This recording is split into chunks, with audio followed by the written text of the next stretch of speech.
Welcome to What If Sleepstorian, soft-spoken tales to slow the day's thoughts and carry you toward peaceful sleep. Before we begin, tell me where in the world you're listening from tonight, and, if you wish, what's on your mind. I read every note and love keeping quiet company across distances. If this brings you peace, a like and subscribe help me make more nightbound stories. And, if you'd like to support even further, you can buy me a coffee through the link in the description. Now, settle in, get comfortable, and breathe with me as we begin. The fog settled over London's West End like a whispered secret, curling around gas lamps that glowed amber in the December dusk. Each breath of winter air carried the mingled scents of roasted chestnuts, coal smoke, and something sweeter, cinnamon and clove from the mulled wine vendors who lined the Christmas market streets.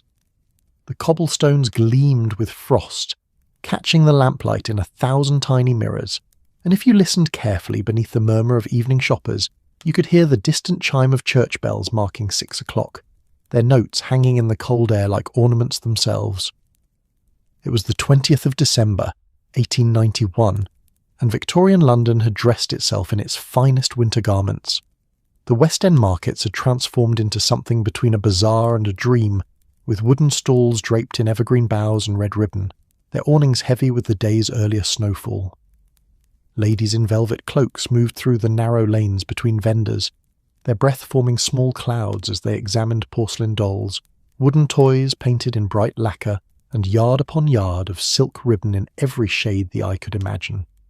Gentlemen in top hats and wool greatcoats followed at a respectful distance, their gloved hands clasped behind their backs, affecting an air of patient tolerance, while secretly admiring the craftsmanship of a particularly fine pocket watch or the gleam of a silver snuff-box.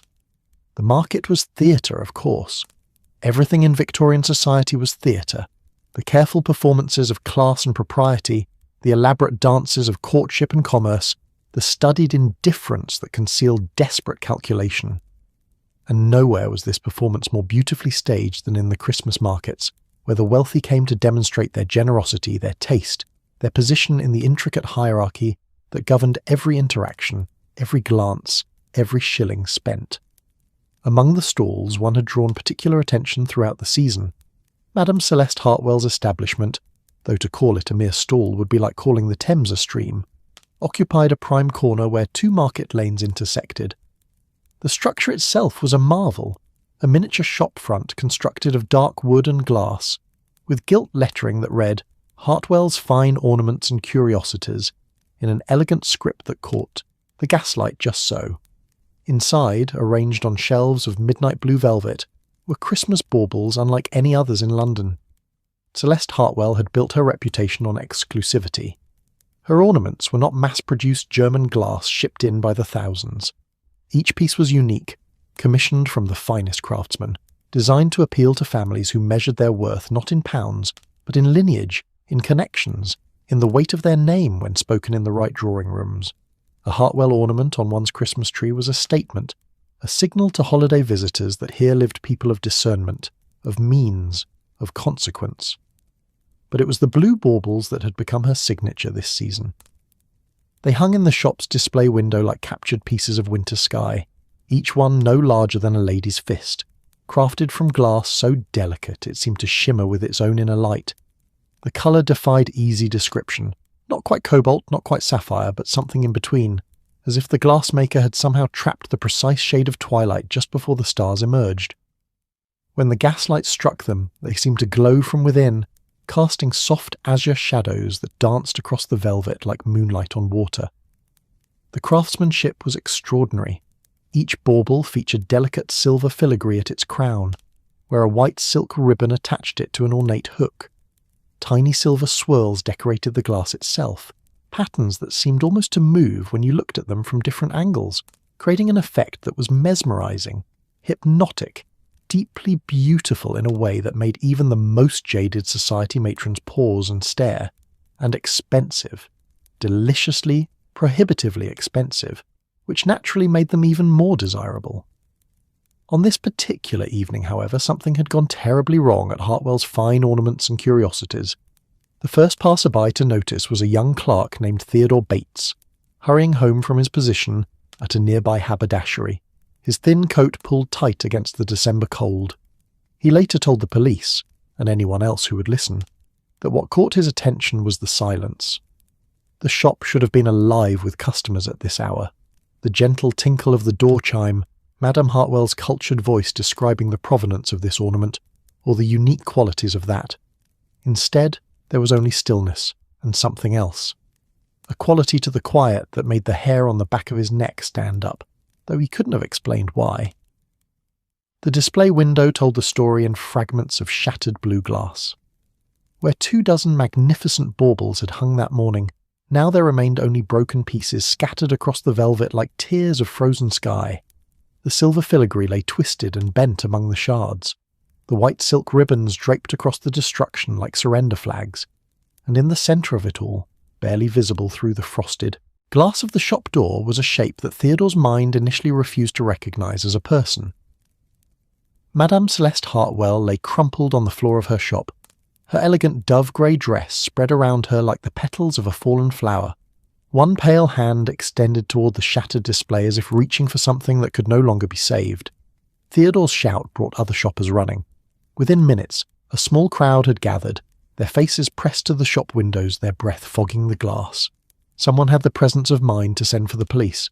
Someone else, a doctor, as fortune would have it, doing his Christmas shopping with his wife, pushed through the crowd and tried the door. It was unlocked.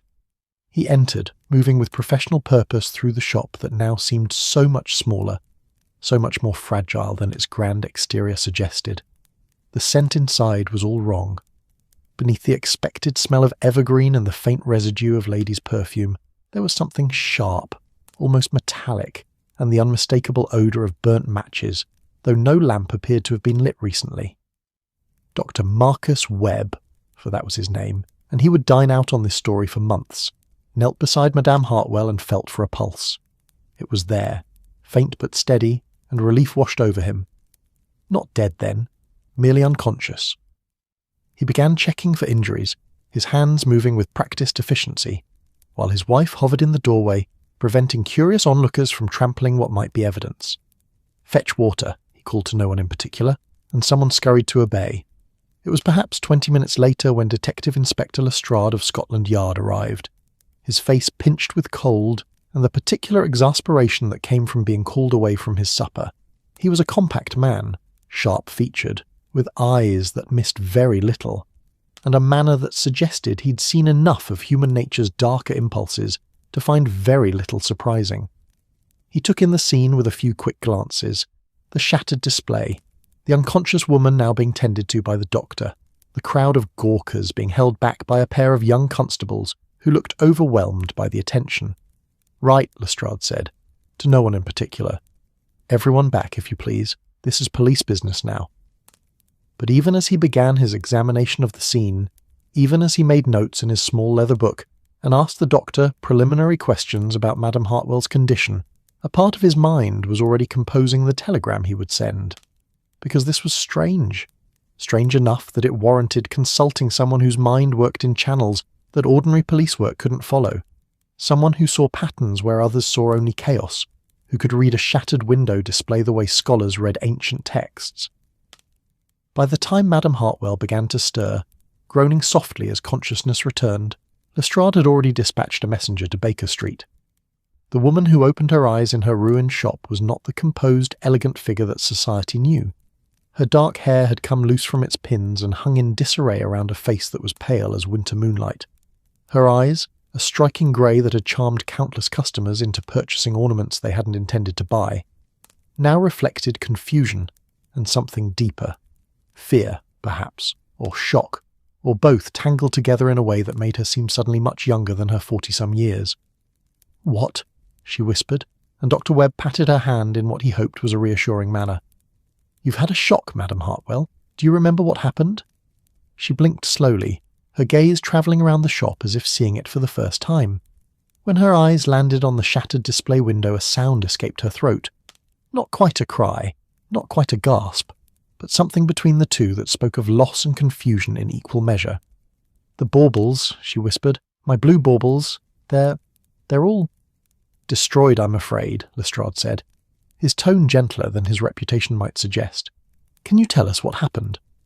Madame Hartwell's hand went to her throat, fingers touching a small cameo brooch at her collar, as if seeking something solid to anchor herself to reality.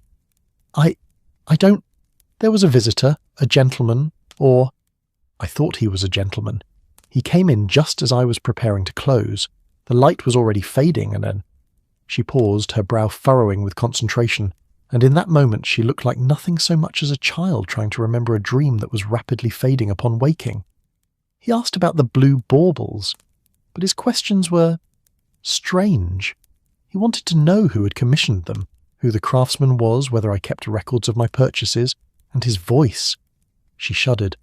It was cultured, educated, but there was something underneath, something that made me uneasy, though I couldn't say why. "Can you describe him?" Lestrade's pencil was poised over his notebook. Tall, well-dressed, a dark coat, very fine wool, gloves, a hat that shadowed his face. I'm sorry, Inspector. I see so many customers, and in the gaslight everyone looks half in shadow. But there was one thing. When he turned to look at the display, I saw his eyes. Just for a moment. They were cold. Not the colour, but the quality of them. As if he were looking at the baubles the way one might examine insects under glass. Lestrade wrote this down, though his expression suggested he found it less than helpful. "And then?" he prompted. "And then?"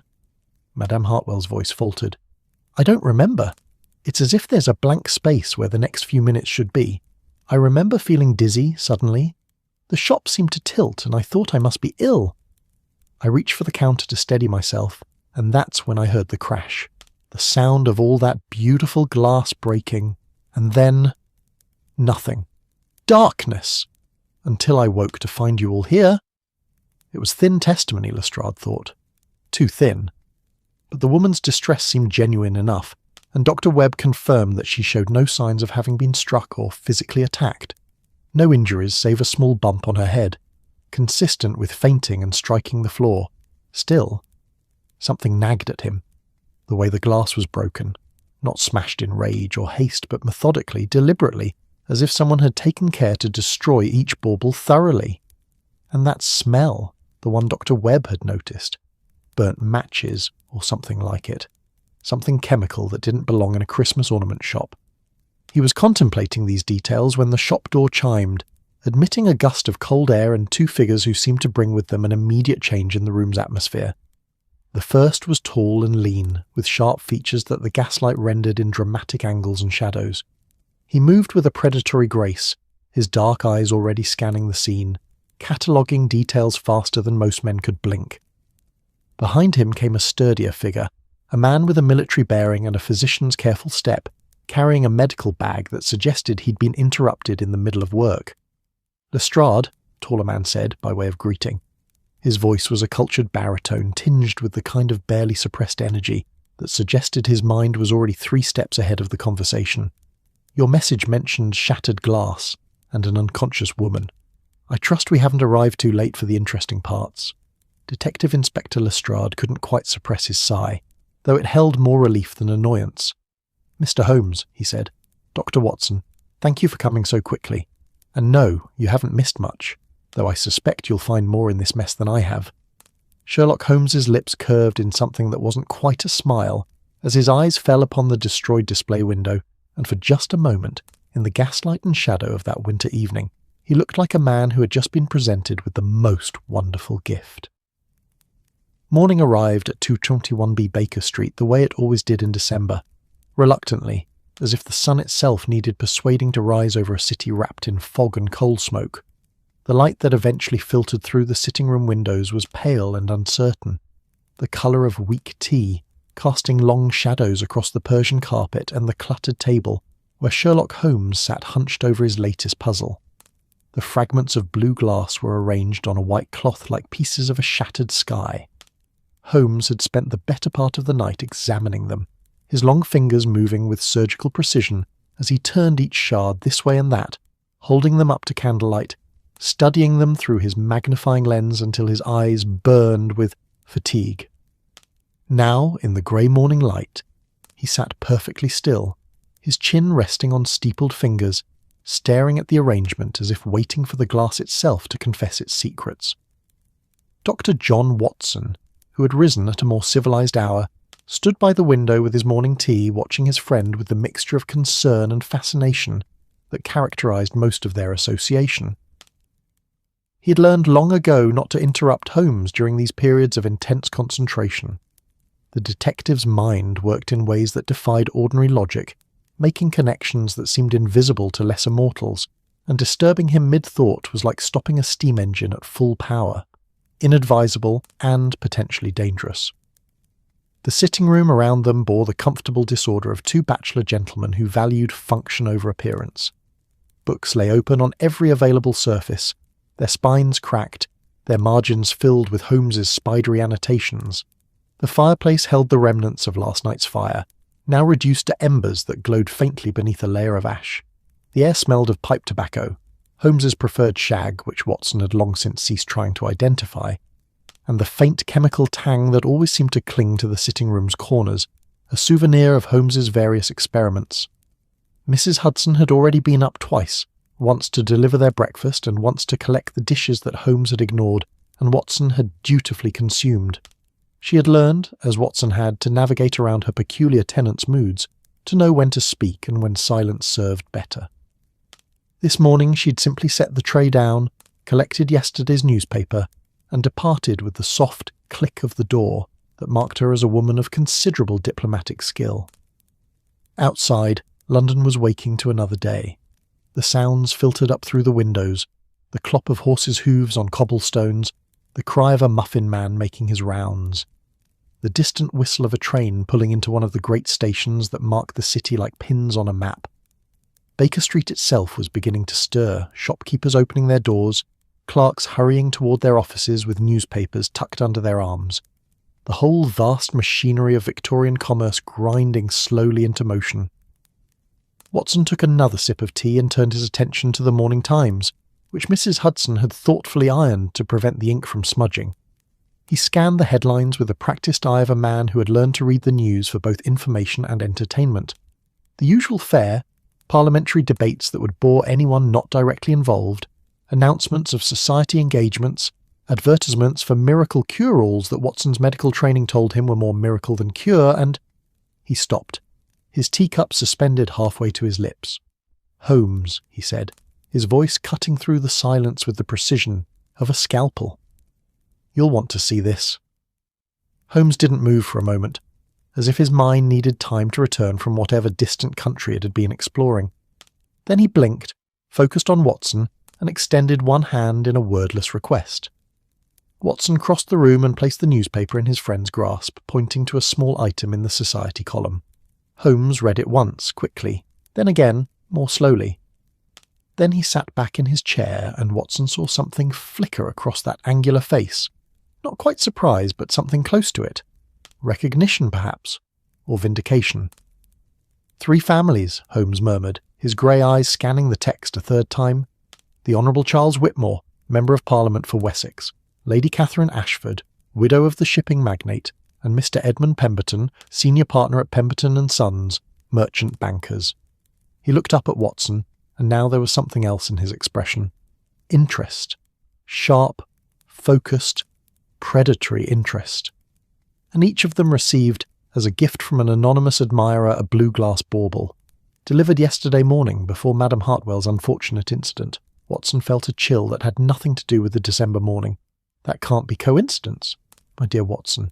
In my experience, coincidence is simply causation that hasn't yet been properly examined. Holmes rose from his chair with the sudden energy of a man who had been waiting for exactly this piece of information. 3 ornaments, 3 families, all delivered on the same day, and by evening, Madame Hartwell's entire stock of blue baubles destroyed. No, this is not coincidence. This is pattern. This is intention. He began pacing, his dressing gown flaring behind him like the cape of some theatrical villain. The question is not whether these events are connected, but why? What purpose do these ornaments serve? Why these particular families? And who would go to such elaborate lengths to... He stopped mid-sentence, his attention caught by something Watson couldn't see.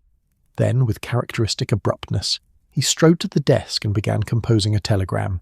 his pen scratching across the paper with fierce determination. "What are you doing?" Watson asked, though he suspected he already knew the answer. "Requesting interviews," Holmes replied without looking up. "I should very much like to see these baubles for myself, and to ask these distinguished families some questions about their mysterious benefactor." By noon, they were stepping out of a hansom cab on a street in Mayfair where even the cobblestones seemed more polished than those in ordinary parts of London. The houses here were not merely residences, but statements, great white-fronted edifices that rose 4 and 5 stories high, their windows gleaming, their brass fixtures polished to a mirror shine. This was where old money lived, the kind of wealth that had been accumulating for generations, growing and compounding like interest, in some vast cosmic bank. The Honourable Charles Whitmore's London residence occupied a corner position, which in the intricate calculus of society status meant something Watson didn't entirely understand, but Holmes had explained involved historical property rights and medieval street patterns.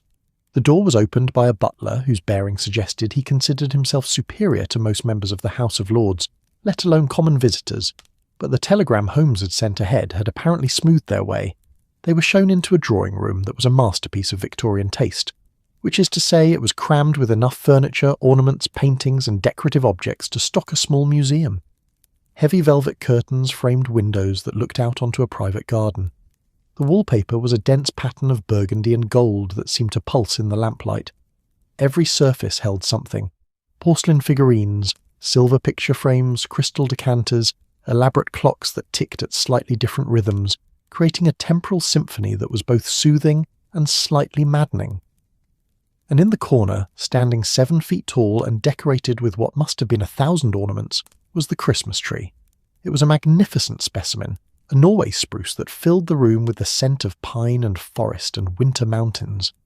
The ornaments that covered it were exactly what one would expect in a household of this standing: expensive, tasteful, each one carefully chosen to demonstrate the family's refinement and means. There were hand-painted porcelain angels from Germany, carved wooden nutcrackers from the Black Forest, crystal icicles that caught the light and threw rainbows across the walls, silver bells that chimed softly when anyone walked past, and there, hanging on a branch at eye level, positioned where any visitor would be certain to notice it, was the blue bauble. It was just as Madame Hartwell's window display had promised. The glass seemed to glow with that impossible twilight colour, the silver filigree catching the lamplight, the whole thing creating an effect that was mesmerising in its beauty. Watson found himself staring at it, his mind momentarily emptied of everything except the pure aesthetic appreciation of a thing made perfectly. Holmes naturally was examining it with considerably less poetry and considerably more purpose. "Exquisite craftsmanship," he murmured, leaning close but not touching. "The glass is hand-blown, certainly. You can see the slight irregularities that machine work would eliminate, and the silver work is remarkable. Filigree of this delicacy requires not just skill but patience. Hours of work, perhaps days for each piece. Mr. Holmes, Dr. Watson, thank you for coming." The voice was cultured, carefully modulated, and carried the particular tone of a man accustomed to being listened to. The Honourable Charles Whitmore entered the room with the bearing of someone who had never had to worry about whether he belonged somewhere. He was perhaps 50, well preserved in the way of men who could afford excellent tailors and the leisure to exercise. His hair was silver at the temples, his moustache waxed to precision, his morning coat cut to emphasise a figure that suggested regular riding and fencing. But there was something in his eyes that betrayed unease, a tightness around the corners, a certain quality of attention that suggested a man listening for footsteps that hadn't yet arrived. "Mr. Whitmore," Holmes said, straightening from his examination of the ornament, "I appreciate your willingness to see us on such short notice. Your telegram mentioned that you received this bauble yesterday morning?" "Yes, delivered with the regular post. No return address, no note, simply the ornament in a small wooden box packed with straw." Whitmore's hand went to his watch chain, fingers worrying at the fob in a gesture that Watson recognised as anxiety poorly concealed. "My wife was delighted, of course. She has a weakness for beautiful things, and this is certainly that. She insisted it be given pride of place on the tree." "And you have no idea who sent it?" Watson asked. "None whatsoever. My wife assumed it was from one of her society friends, some elaborate secret exchange that she'd forgotten about. I thought perhaps a constituent. or someone currying favour, though the lack of identification seemed odd. He paused, his jaw working as if chewing on words he wasn't certain he should speak. But then this morning, I received something else. Holmes's eyes sharpened. Oh? Whitmore reached into his coat pocket and withdrew an envelope. It was good quality paper, expensive, with no markings or writing on the outside. He handed it to Holmes with visible reluctance, as if the thing might burn his fingers. Holmes opened it with care, withdrew a single sheet, and read. His expression revealed nothing, but Watson saw the slight tension in his shoulders, the minute tightening of his grip on the paper. "May I?" Watson asked, and Holmes passed him the letter. The message was brief, typed on what appeared to be a new machine given the perfect evenness of the letters. The ornament is merely a reminder that some secrets, like decorative glass, are fragile things. How unfortunate it would be if certain information regarding financial arrangements with the Crimson Trading Company were to become public knowledge before the vote on the Eastern Railway Bill. I trust we understand each other. There was no signature. Watson felt his mouth go dry. This wasn't a gift. This was blackmail, dressed up in blue glass and silver filigree. "The Crimson Trading Company," Holmes said softly, his eyes still on Whitmore's face. "I confess I'm not familiar with them." Whitmore's face had gone pale. "They're a private concern, import-export. I have certain business relationships that, while entirely legal, might be misconstrued if examined without proper context. Context such as voting rights on railway bills." Holmes's tone was neutral, but the implication hung in the air between them like smoke. "I have always voted according to my conscience," Whitmore said, but the words lacked conviction. "I'm sure you have," Holmes replied, turning back to the ornament. "Tell me, when you received this bauble, did you notice anything unusual about it? Any scent, perhaps? Any residue on the glass?" Whitmore blinked at the change in direction. "No, it was simply a beautiful ornament. My wife handled it extensively before hanging it. She noticed nothing amiss." Holmes nodded slowly as if filing this information away in one of the many chambers of his extraordinary mind. "And the wooden box it arrived in, do you still have it?" I believe so. My wife may have saved it. She saves everything. I should very much like to examine it. And Mr. Whitmore, I would suggest you do not comply with the suggestions in this letter. Not yet. Give me 3 days. If I cannot unravel this matter in that time, you may proceed as your conscience dictates." Whitmore's relief was palpable. "Thank you, Mr. Holmes. I've heard of your abilities. If anyone can resolve this matter discreetly—" "Discretion," Holmes said, "is often the better part of detection. Come, Watson. We have 2 more households to visit, and I suspect we'll find remarkably similar stories at each." He was correct, of course. He was always correct about such things, which Watson found simultaneously impressive and mildly irritating. Lady Catherine Ashford's residence in Belgravia yielded another blue bauble, another anonymous letter, this one suggesting that certain irregularities in her late husband's shipping manifests might prove embarrassing if brought to the attention of the customs authorities.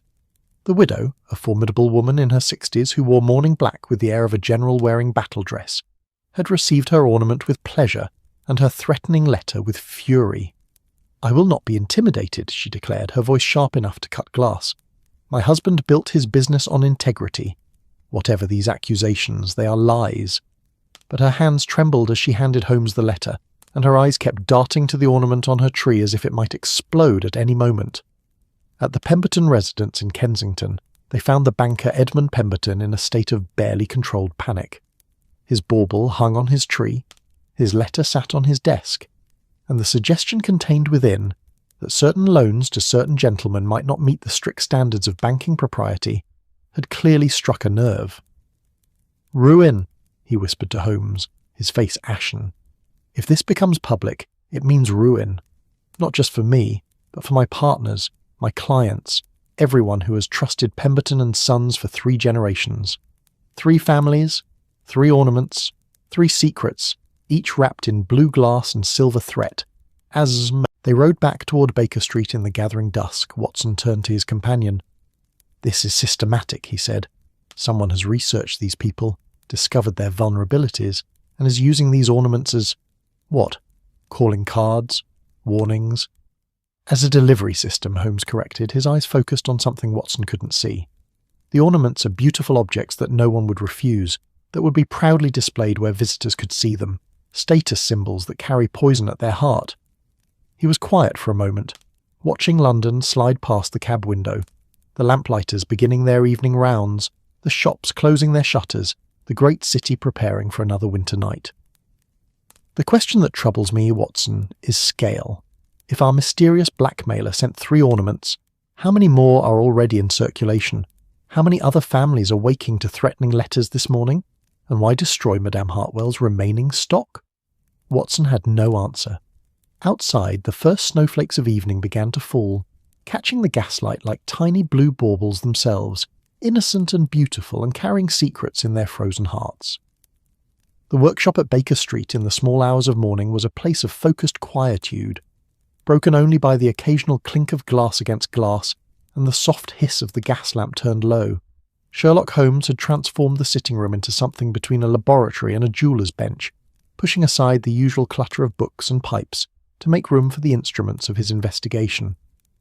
On the table before him lay the 3 blue baubles borrowed from their respective owners, with promises of utmost care and swift return. In the lamplight they seemed almost alive, their impossible twilight colour shifting and deepening as Holmes moved them beneath his magnifying lens. Beside them sat the fragments from Madame Hartwell's shattered display, arranged in careful groupings according to some taxonomy only Holmes understood. Watson had retired hours ago, his physician's sensibility recognising when his friend had entered that state of intense concentration that could last until dawn or beyond. But sleep had eluded Watson, and now he stood in the doorway of his bedroom wrapped in his dressing gown, watching Holmes work with the fascination of a man observing some rare nocturnal creature in its natural habitat. The detective's long fingers moved with surgical precision, turning one of the baubles slowly beneath a lens of remarkable magnification. His face, illuminated from below by the lamp, was a study in angular concentration, all sharp planes and deep shadows, the features of a predator following a scent that grew stronger with each passing moment. "You should be asleep, Watson," Holmes said without looking up. "Tomorrow promises to be a long day, and you know how you become irritable without proper rest." Watson smiled despite himself. "Pot, calling the kettle black, Holmes? You've been at this for 6 hours. 7, actually, but who's counting?" Holmes set down the lens and sat back, rubbing his eyes with thumb and forefinger in a gesture of rare weariness. "Come, since you're awake, you might as well make yourself useful. Bring your medical eye to this puzzle." Watson crossed the room, grateful for the invitation. He had learned long ago that his value to Holmes lay not in matching the detective's deductive brilliance. No one could do that, but in providing a different perspective, asking the questions that Holmes's racing mind sometimes leapt over in its hurry to reach conclusions. "What am I looking at?" Watson asked, settling into the chair opposite. Holmes handed him the magnifying lens and indicated one of the baubles. "The crown, where the silver filigree meets the glass. Tell me what you see." Watson adjusted the lens, bringing the ornament into sharp focus. The craftsmanship was even more impressive under magnification. The silver work was extraordinarily delicate, each tiny curl and spiral executed with perfect precision. Where it met the glass, the join was nearly invisible, the metal seeming to grow organically from the coloured surface like frost forming on a window pane. "Remarkable work," Watson murmured. "The attention to detail is extraordinary. I can't see any solar marks, any evidence of—" He stopped, his eye catching something that didn't quite fit. "There," he said, his finger hovering just above the bauble's surface. "At the base of the filigree, is that a seam?" Holmes's smile was the smile of a teacher whose student had just grasped a difficult concept. "Precisely, my dear Watson. A seam, barely visible to the naked eye, utterly invisible unless one knows to look for it. But it's there, on all 3 baubles, and do you know what that suggests?" Watson studied the line more closely. It ran horizontally around the top of the bauble, just below where the silver filigree crowned the glass. The more he looked, the more deliberate it seemed. Not a flaw in the manufacturing, but a feature. "It opens," he said slowly. "The crown is separate from the body of the ornament. It unscrews or lifts or—" "Precisely." Holmes took the bauble back with the gentleness of a man handling a bird's egg. His fingers found purchase on the silver filigree, and with a careful twisting motion, the crown began to turn. There was a soft click, barely audible, and then the top portion of the ornament separated from the base, connected only by the white silk ribbon that ran through both parts. Inside, the bauble was hollow. Watson leaned closer, his breath catching. The interior had been coated with the same blue glass as the exterior, creating a tiny chamber that glowed like a fragment of captured sky. And there, nestled against the curved wall, was something that made Watson's heart quicken. A scroll of paper, rolled so tightly it was no thicker than a matchstick. Holmes extracted it with tweezers borrowed from Watson's medical bag, handling the tiny document as if it were made of spider silk. He carefully unrolled it on a clean white cloth, weighing down the corners with small glass beads to prevent it from curling. The paper was expensive, high-quality vellum that had been cut into a strip perhaps 3 inches long and half an inch wide. The writing on it was minuscule, requiring the magnifying lens to read, executed in a careful copperplate hand that suggested education and patience in equal measure. Watson read the text and felt a chill that had nothing to do with the December cold seeping through the windows. It was a list. Names, dates, amounts, financial transactions laid out with accounting precision, and at the bottom, in slightly larger script, a single sentence. The Eastern Railway vote. Tuesday, December 23rd. We expect your cooperation. The blackmail instructions, Watson breathed, hidden inside the ornament itself. Instructions, evidence, and threat, all in one elegant package. Holmes had already opened the second bauble, extracting another tiny scroll. Brilliant, really. The ornaments are so beautiful that they naturally draw the eye. Everyone who visits these homes will notice them, will remark upon them, but only the intended recipient receives the message inside. It's invisible communication, Watson, a coded delivery system hiding in plain sight. He opened the third bauble, found a third scroll, laid it beside the others. Each contained different information, different evidence of indiscretion, different instructions. But the handwriting was the same, the paper identical, the method perfectly consistent. Watson sat back, his mind racing. But how did the blackmailer know these secrets? How did they gather this level of detailed information about people who guard their privacy so carefully?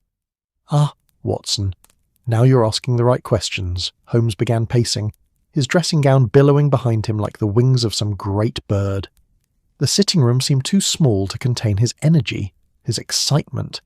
This was Holmes in his element, a puzzle of sufficient complexity to engage that formidable intellect. Consider the nature of the secrets, he continued. They're not surface scandals. These aren't rumours or gossip, they're facts, Watson.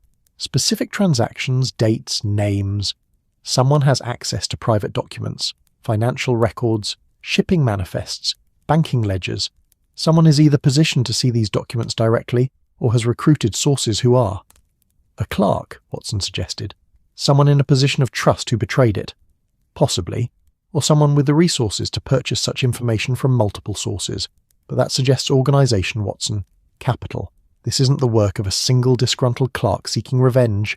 This is systematic. Professional. Holmes stopped his pacing, his eyes focusing on the baubles with an intensity that was almost frightening. And the craftsmanship. These ornaments required a master glassworker, someone with decades of experience, the kind of skill that can't be purchased cheaply or acquired quickly. He crossed to his desk, pulled out a map of London, and spread it across the remaining clear space on the table. His finger traced routes through the city, tapping at certain locations. Madame Hartwell purchased her baubles from someone. She's a retailer, not a manufacturer, so somewhere in London there's a workshop where these were made. The kind of establishment that specialises in fine glass work, probably in one of the traditional craft districts, Clerkenwell perhaps, or Whitechapel, where the immigrant artisans cluster. Watson nodded slowly, following the logic. You want to find the craftsman. I want to find the man who made these impossible things, because craftsmen, Watson, take pride in their work.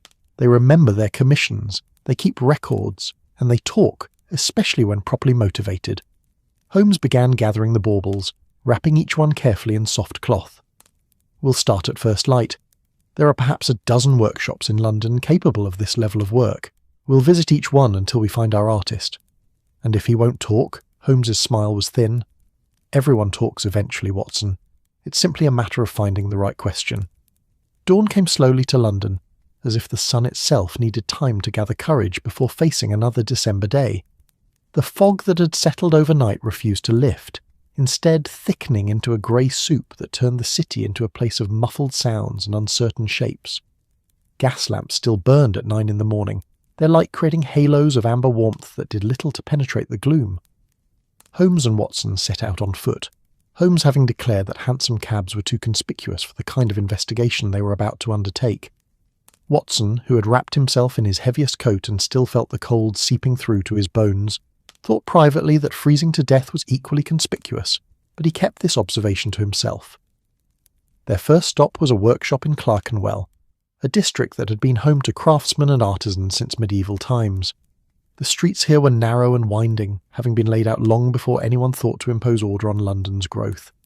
The buildings leaned toward each other like gossiping neighbours, their upper stories nearly touching across the street, creating tunnels of shadow that the winter sun never quite penetrated. The workshop was announced by a hanging sign so old its paint had nearly faded to nothing. Inside, an elderly Italian man with hands gnarled by decades of heat and delicate work looked at the bauble Holmes presented and shook his head with something like sadness. "Not mine," he said, his accent thick but his English clear.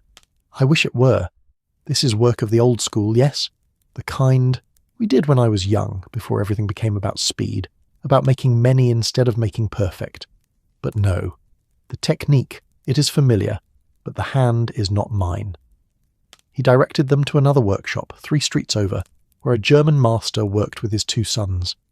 That craftsman examined the bauble with a jeweller's loupe and whistled softly through his teeth. "Whoever made this, they trained in Bohemia. You see here, the way the silver is worked. That's the old Bohemian style from before the factories took over. There's maybe half a dozen men in London who could do this. You want to talk to Novak? Tomasz Novak. Has a little place off Brick Lane. Czech fellow, been here maybe 20 years, does work for the high-end shops, the ones that cater to people who know quality." And so they found themselves in Whitechapel, in a part of London that was as different from Mayfair as night from day. The streets here were crowded with immigrants, the air filled with half a dozen languages, the shop signs written in scripts Watson couldn't read. This was where London's newcomers clustered, bringing their skills and their hopes and their desperate need for work to a city that didn't always welcome them, but usually found a use for their talents. Novak's workshop was tucked down an alley so narrow that Watson and Holmes had to walk single file to reach it. The building was ancient, listing slightly to one side as if considering whether to finally give up and collapse, but the windows, small and thick with age, were spotlessly clean, and through them Watson could see the warm glow of a furnace. Holmes knocked, and after a moment the door opened. Tomasz Novak was a man in his 50s, with the broad shoulders and powerful forearms of someone who had spent his life working with tools and heat. His face was weathered, lined deeply around the eyes from years of squinting at delicate work. But his hands, when Holmes shook them, were steady and strong, the hands of a master craftsman who had lost none of his skill to age. "Mr. Novak," Holmes said, "my name is Sherlock Holmes. This is my colleague, Dr. Watson. We're investigating a matter involving some rather remarkable blue glass ornaments, and we were told you might be able to help us." Novak's expression, which had been welcoming if cautious, shifted. Something passed across his face too quickly for Watson to identify. Surprise, perhaps, or recognition, or fear. But when he spoke, his voice was steady. "You'd better come in," he said, "and close the door behind you. The heat escapes quickly and fuel costs money." The workshop interior was a cave of warmth and light.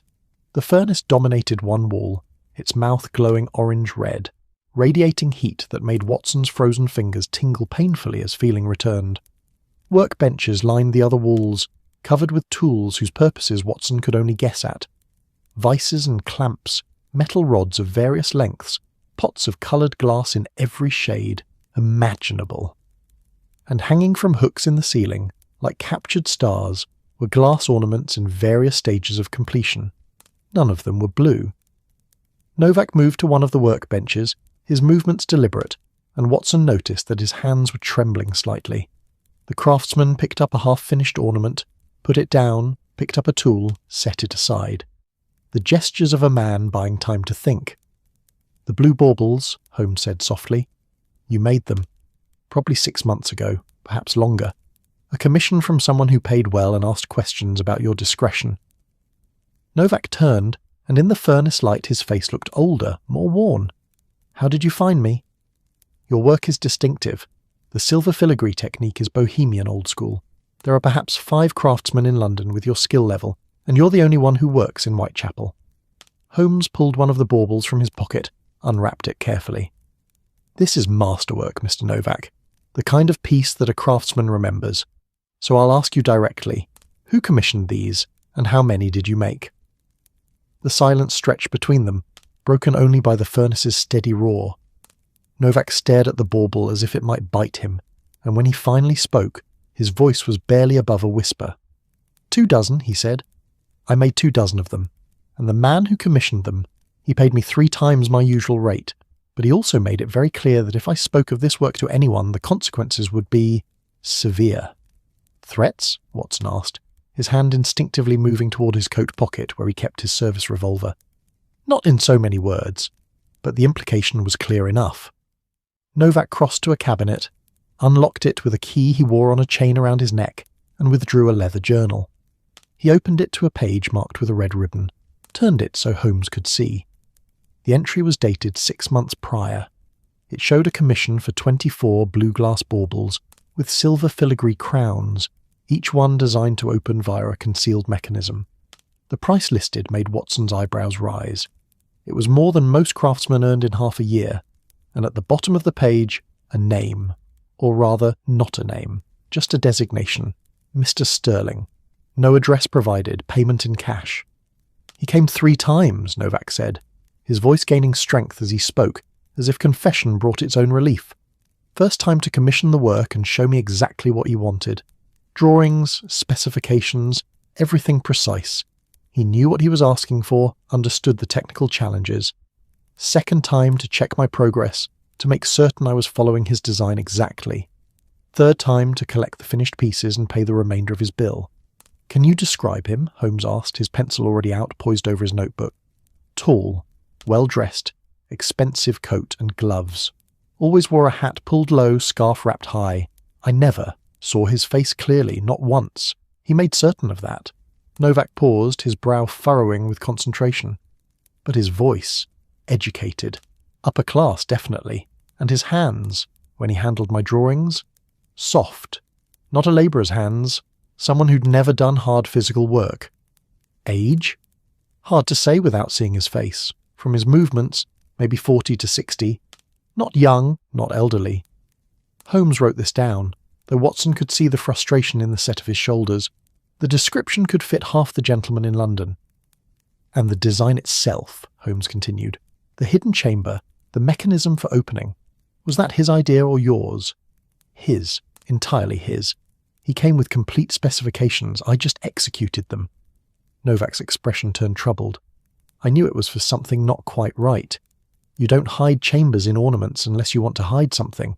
But the money was good, and I have a family to feed, Mr. Holmes. My youngest daughter, she has a crooked spine, needs a doctor, special care. The money from this commission paid for 6 months of treatment."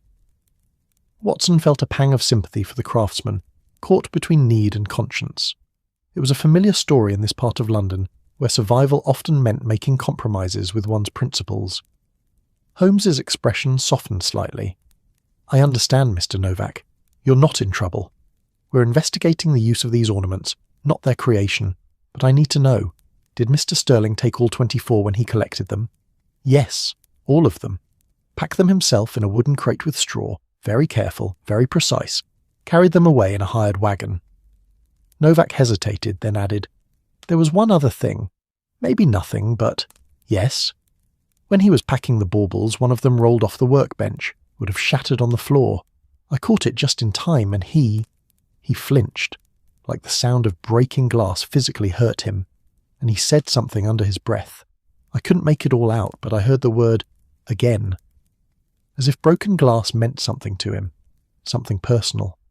Holmes went very still, his eyes focusing on something Watson couldn't see. "Broken glass," he murmured. "Again." Then, more sharply, "Mr. Novak, think carefully. When was the last time you saw Mr. Sterling?" "The day he collected the baubles, 6 months ago, Almost exactly. I haven't seen or heard from him since. And in those 6 months, have you had any other unusual commissions? Anyone asking about your ability to create similar pieces? Novak shook his head. No, nothing. It's been regular work since then. Ornaments for shops, custom pieces for private clients, all standard commissions. He looked at Holmes with sudden urgency. Am I in danger, Mr. Holmes? Is my family in danger? I don't believe so. You were simply hired for your skill. But Mr. Novak, if anyone comes asking about this commission, anyone at all, I want you to send word to me immediately. Can you do that? The craftsman nodded, relief evident on his weathered face. Yes, of course. As they left the workshop and stepped back into the cold fog of Whitechapel, Watson turned to his friend. 24 baubles. We've found 3. That means 21 more are out there somewhere in the homes of people we don't know, carrying secrets and threats. Indeed, Holmes replied, his voice distant. And somewhere in London, Mr. Sterling is watching them like a chess player watching his pieces move across a board. He pulled his coat tighter against the cold. Come, Watson. We need to find out if any more threatening letters have been delivered, and we need to discover what these 3 victims have in common besides wealth and secrets. Because there's a pattern here, I'm certain of it. A purpose beyond simple blackmail. What makes you think that? Holmes stopped walking, his breath forming clouds in the frigid air. Because simple blackmail is inefficient, Watson. Our mysterious Mr. Sterling went to enormous trouble and expense to create these ornaments. He researched his victims, gathered detailed evidence, commissioned expensive delivery systems. That suggests either a very particular grievance or a very particular goal. And I suspect that when we discover which, we'll find that the blue baubles are just the beginning of something much larger. They walked on through the fog, 2 figures disappearing into the grey uncertainty of a London afternoon, while somewhere in the city, 21 more blue baubles hung on 21 more Christmas trees, each one holding secrets that glittered like glass in the winter light. The fog had thickened by the time Holmes and Watson returned to Baker Street, turning the familiar street into something from a fever dream.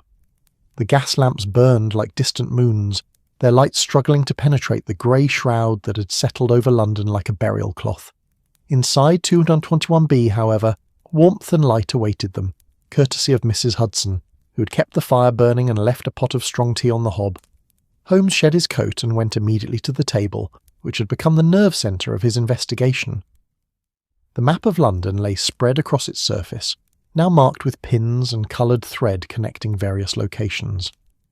Red for the victims' residences, blue for Novak's workshop, black for Madame Hartwell's destroyed shop, and scattered around the map, like satellites orbiting a planet, were Holmes's notes, pages covered in his distinctive angular handwriting, observations and deductions that would have seemed like random fragments to anyone else, but formed a coherent narrative in his extraordinary mind. Watson poured them both tea, adding a generous measure of honey to his own cup. His fingers were still numb from their trek through Whitechapel, and the hot ceramic felt like a benediction against his cold palms. He watched as Holmes began adding new information to his system, pinning small cards to the map, drawing new connections with his thread. 3 victims, Holmes murmured, more to himself than to Watson. Whitmore, the MP, Lady Ashford, the shipping widow, Pemberton, the banker, 24 baubles commissioned, 3 delivered and discovered, 21 unaccounted for. He stepped back from the map, his eyes scanning the pattern of threads as if reading some arcane text. The question is not just who else has received baubles, but why these particular people? What connects them beyond wealth and social standing? Perhaps nothing, Watson suggested, settling into his chair with his tea. Perhaps the blackmailer simply chose targets at random from among London's elite. No, Watson, nothing about this is random. Holmes pulled a slim file from beneath a stack of newspapers. He had been collecting information all morning while Watson had been attempting, unsuccessfully, to sleep. I sent telegrams to my brother Mycroft before we left this morning. He has access to certain government records that proved illuminating. Watson knew better than to ask how Mycroft Holmes, who claimed to hold some minor position in the British government, had access to private information about members of Parliament, shipping magnates, and banking families. The elder Holmes brother moved in circles that Watson preferred not to contemplate too deeply. And, he prompted, and there is a connection, a financial one, though it took Mycroft's particular resources to uncover it. Holmes opened the file, spreading several documents across the table. The Eastern Railway Bill that comes to vote on Tuesday. It seems straightforward on the surface. Authorisation to extend railway lines into the eastern counties, development rights, land acquisitions. But beneath that surface there's a web of financial interest that would make a spider weep with envy. He pointed to the first document. Charles Whitmore, our MP, sits on the parliamentary committee that will vote on the bill. His vote is crucial because he's positioned himself as an independent voice, someone not beholden to either the railway interests or the agricultural concerns that oppose them. Where he goes, 3 other swing votes will likely follow.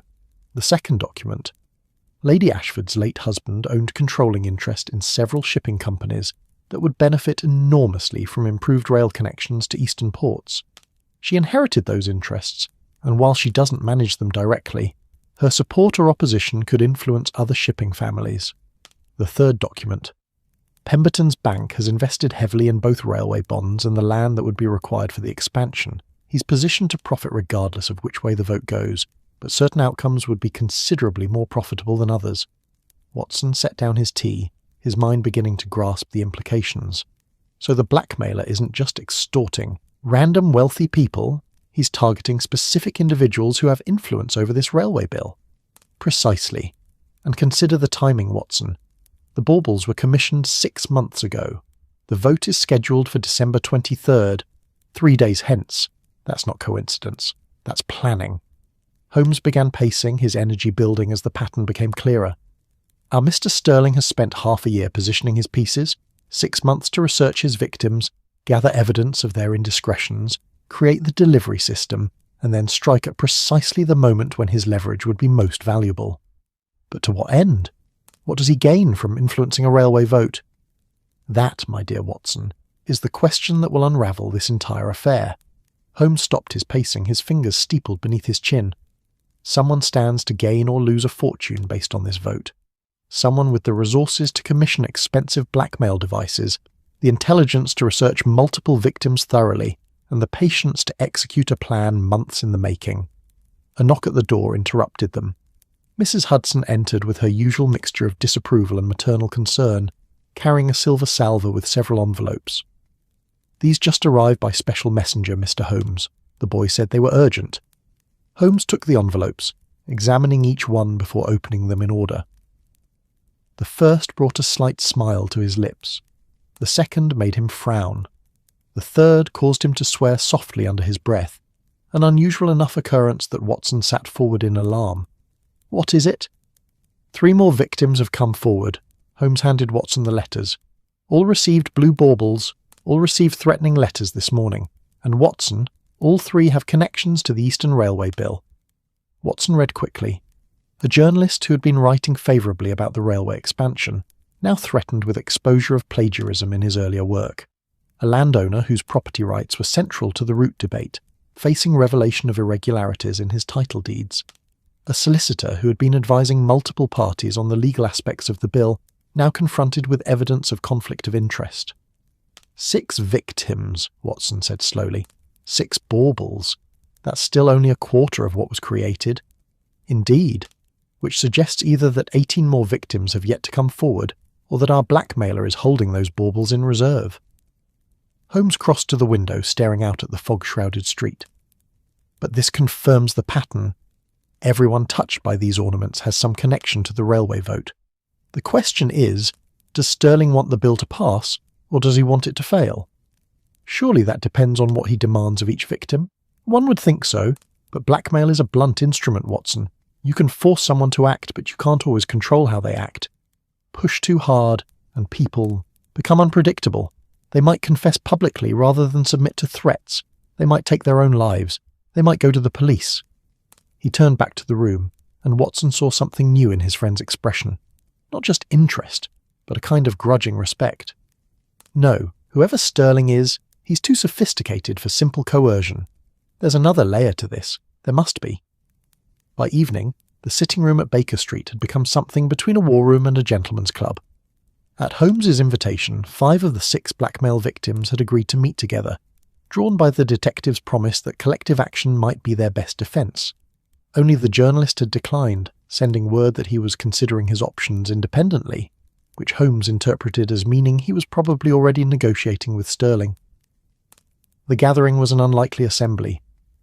Charles Whitmore, the MP, sat stiffly in the chair by the fire, his political bearing making him seem like he was presiding over a parliamentary session rather than discussing his own potential ruin.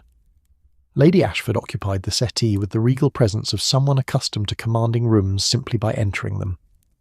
Pemberton perched nervously on the edge of his seat, his banker's mind clearly calculating odds and outcomes.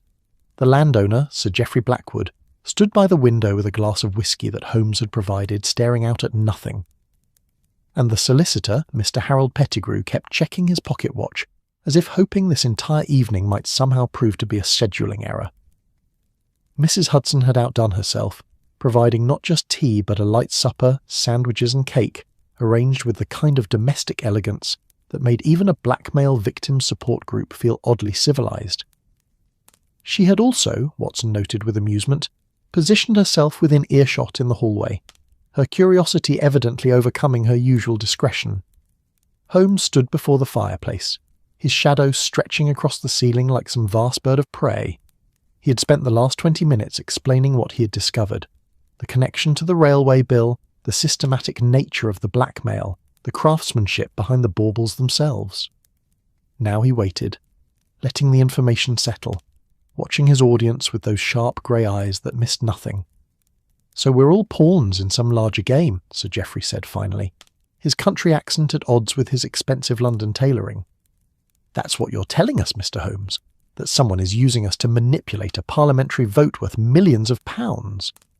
"Not pawns, Sir Geoffrey, more like chess pieces, each with your own particular move pattern, each positioned where you can affect the outcome in specific ways." Holmes pulled out the map he had been working on, now even more complex with additional pins and threads. "Consider the geometry of influence. Mr. Whitmore, your vote is crucial, but your vote alone isn't enough. You need allies, supporters, people who will stand with you regardless of which way you choose. Lady Ashford, your social connections and business interests give you influence over at least a dozen shipping and commercial families. Mr. Pemberton, your bank's involvement creates financial pressure that affects how other investors and financiers view the project. Sir Geoffrey, your land is literally the ground upon which this entire debate is built.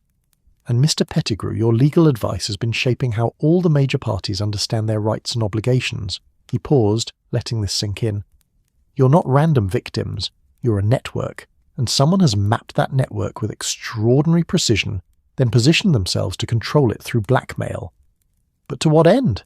Lady Ashford's voice was sharp, aristocratic, used to demanding answers and receiving them. "Does this sterling creature want the bill to pass or fail?" "That's what troubles me," Holmes admitted. "The instructions in your hidden messages seem contradictory. Mr. Whitmore is being pressured to vote in favour, but Sir Geoffrey is being asked to make public statements against the expansion. Mr. Pettigrew, your blackmailer, wants you to advise your clients that the legal ground is shakier than it actually is, and Lady Ashford, you're being asked to remain neutral, to refuse to throw your considerable weight behind either side." Watson, who had been following this with increasing confusion, spoke up. "That doesn't make sense. If Sterling wants the bill to pass, why tell some people to oppose it? And if he wants it to fail, why pressure Whitmore to vote in favour?" "Exactly, Watson. Unless—" Holmes went very still, his eyes unfocusing slightly in that way they did when his mind was racing through possibilities faster than speech could follow. "Unless the goal isn't to make the bill pass or fail. Unless the goal is to make the outcome uncertain." The room fell silent except for the crackle of the fire and the distant sounds of Baker Street settling into evening. "Chaos," Pemberton said softly, his banker's mind grasping the implication. "He wants chaos. Uncertainty. If the vote is close, if it could go either way, if no one knows which way it will fall until the final moment. Then the financial markets react," Holmes finished. "Railway stocks fluctuate wildly. Land values become unstable. Investors panic or speculate. And someone positioned correctly, someone who knew in advance that this chaos was coming, could make an enormous profit simply by betting on volatility rather than on any particular outcome." Lady Ashford set down her teacup with enough force to make it rattle in its saucer. "Are you suggesting that this entire elaborate scheme, the blackmail, the threats, the risk of ruining 6 separate families, is simply so someone can gamble on railway stocks?" Not simply gambling, Lady Ashford. Strategic. Manipulation of an entire market. It's brilliant in its way. Traditional stock manipulation requires controlling information or cornering markets, but this is manipulating the manipulators. By controlling you, Sterling controls the factors that everyone else is trying to predict. He doesn't need insider information about the vote if he's the one determining how uncertain the vote will be. Sir Geoffrey drained his whiskey and reached for the decanter to pour another. So what do we do? If we all refuse to cooperate, if we stand together and tell Sterling to go hang himself, does that stop his plan? Possibly, Holmes said. But it also means some or all of your secrets become public. Are you all prepared for that consequence? The silence that followed was heavy with unspoken calculations. Watson could almost see the mental arithmetic each person was doing, weighing reputation against conscience, family against fortune, the cost of exposure against the cost of compliance. It was Whitmore who spoke first, his politician's voice steady despite the circumstances. I've been in public life for 20 years, Mr. Holmes. I've made compromises, as we all must. The relationship with the Crimson Trading Company that Sterling is threatening to expose is not illegal, but it would be embarrassing. It would raise questions about my judgment. It might cost me my seat at the next election. He stood, squaring his shoulders as if preparing to address Parliament. But I'll be damned if I let some anonymous blackmailer dictate how I vote. If my constituents want to turn me out for poor judgment, that's their right. But I won't give up my agency, my voice, my vote to a criminal hiding behind blue glass and pretty threats. One by one, the others nodded. Even Pemberton, whose face had been ashen all evening, managed a weak but determined agreement. Then we have a plan, Holmes said, and something in his voice made Watson look up sharply. His friend was smiling, but it was the smile of a hunter who had just spotted his quarry. You all go home. You do not comply with Sterling's demands. You vote your conscience, you maintain your positions, you act as if these baubles and their threats don't exist, and you wait. Wait for what? Pettigrew asked. For Sterling to react. Because he will react, gentlemen, Lady Ashford. He's invested too much in this scheme to simply accept defeat. When 6 of his carefully chosen targets all refuse to cooperate simultaneously, he'll know they've coordinated. He'll know they've consulted someone, and he'll come looking for whoever gave them the courage to resist. Watson felt his hand instinctively move toward his coat pocket, where his revolver rested. You're using them as bait, using yourself as bait. I prefer to think of it as invitation, Watson. I'm inviting Mr. Sterling to reveal himself. Because somewhere in this city, he's watching his chess pieces refuse to move as planned. And when a plan this elaborate starts to unravel, people make mistakes. They get desperate. They get sloppy. Holmes turned back to his assembled clients. I need you all to do one more thing. Keep the baubles on display. Don't hide them. Don't destroy them. I want Sterling to see that you're not afraid of his pretty threats. I want him to know his weapons have been diffused. And if he escalates, Lady Ashford asked, if he makes good on his threats simply out of spite, then we deal with that when it happens. But I don't think he will. There's no profit in it, and this entire scheme is about profit. Holmes's expression softened slightly.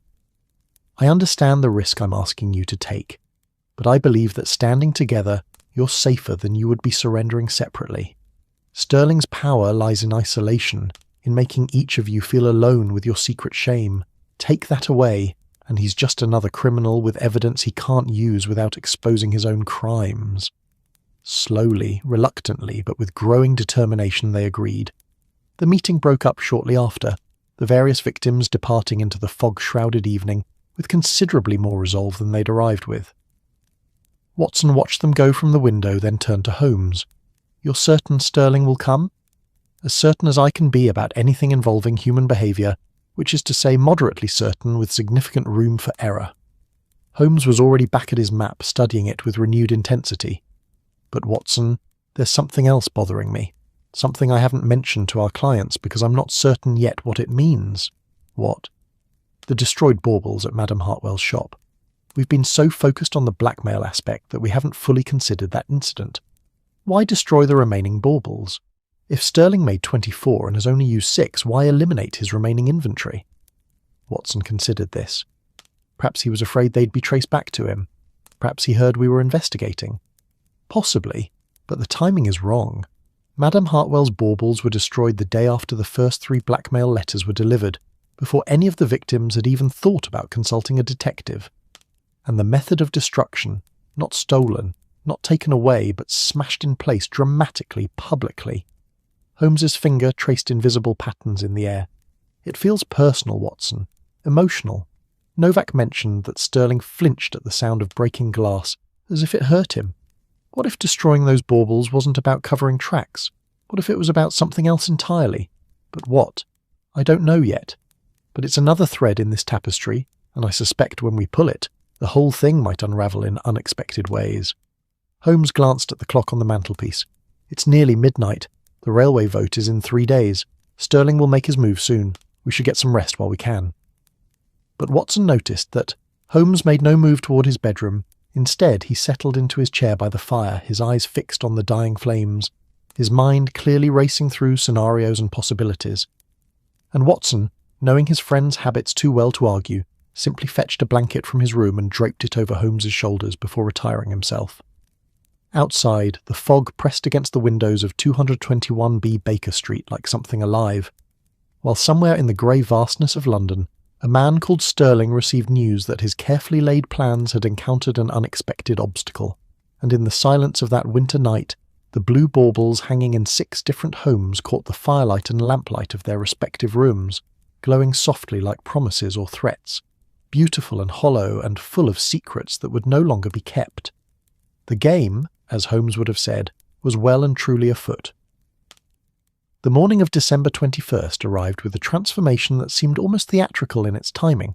The fog that had gripped London for days had lifted overnight, blown away by a sharp wind from the north that brought with it the scent of clean cold and the promise of snow. The sky was a pale, brittle blue, the colour of ice on a winter pond, and the sunlight that streamed through the windows of Baker Street had a crystalline quality that made everything seem sharper, more defined, as if the world had been brought into sudden focus. Watson woke to find Holmes already up and dressed, standing at the window with a cup of coffee growing cold in his hand.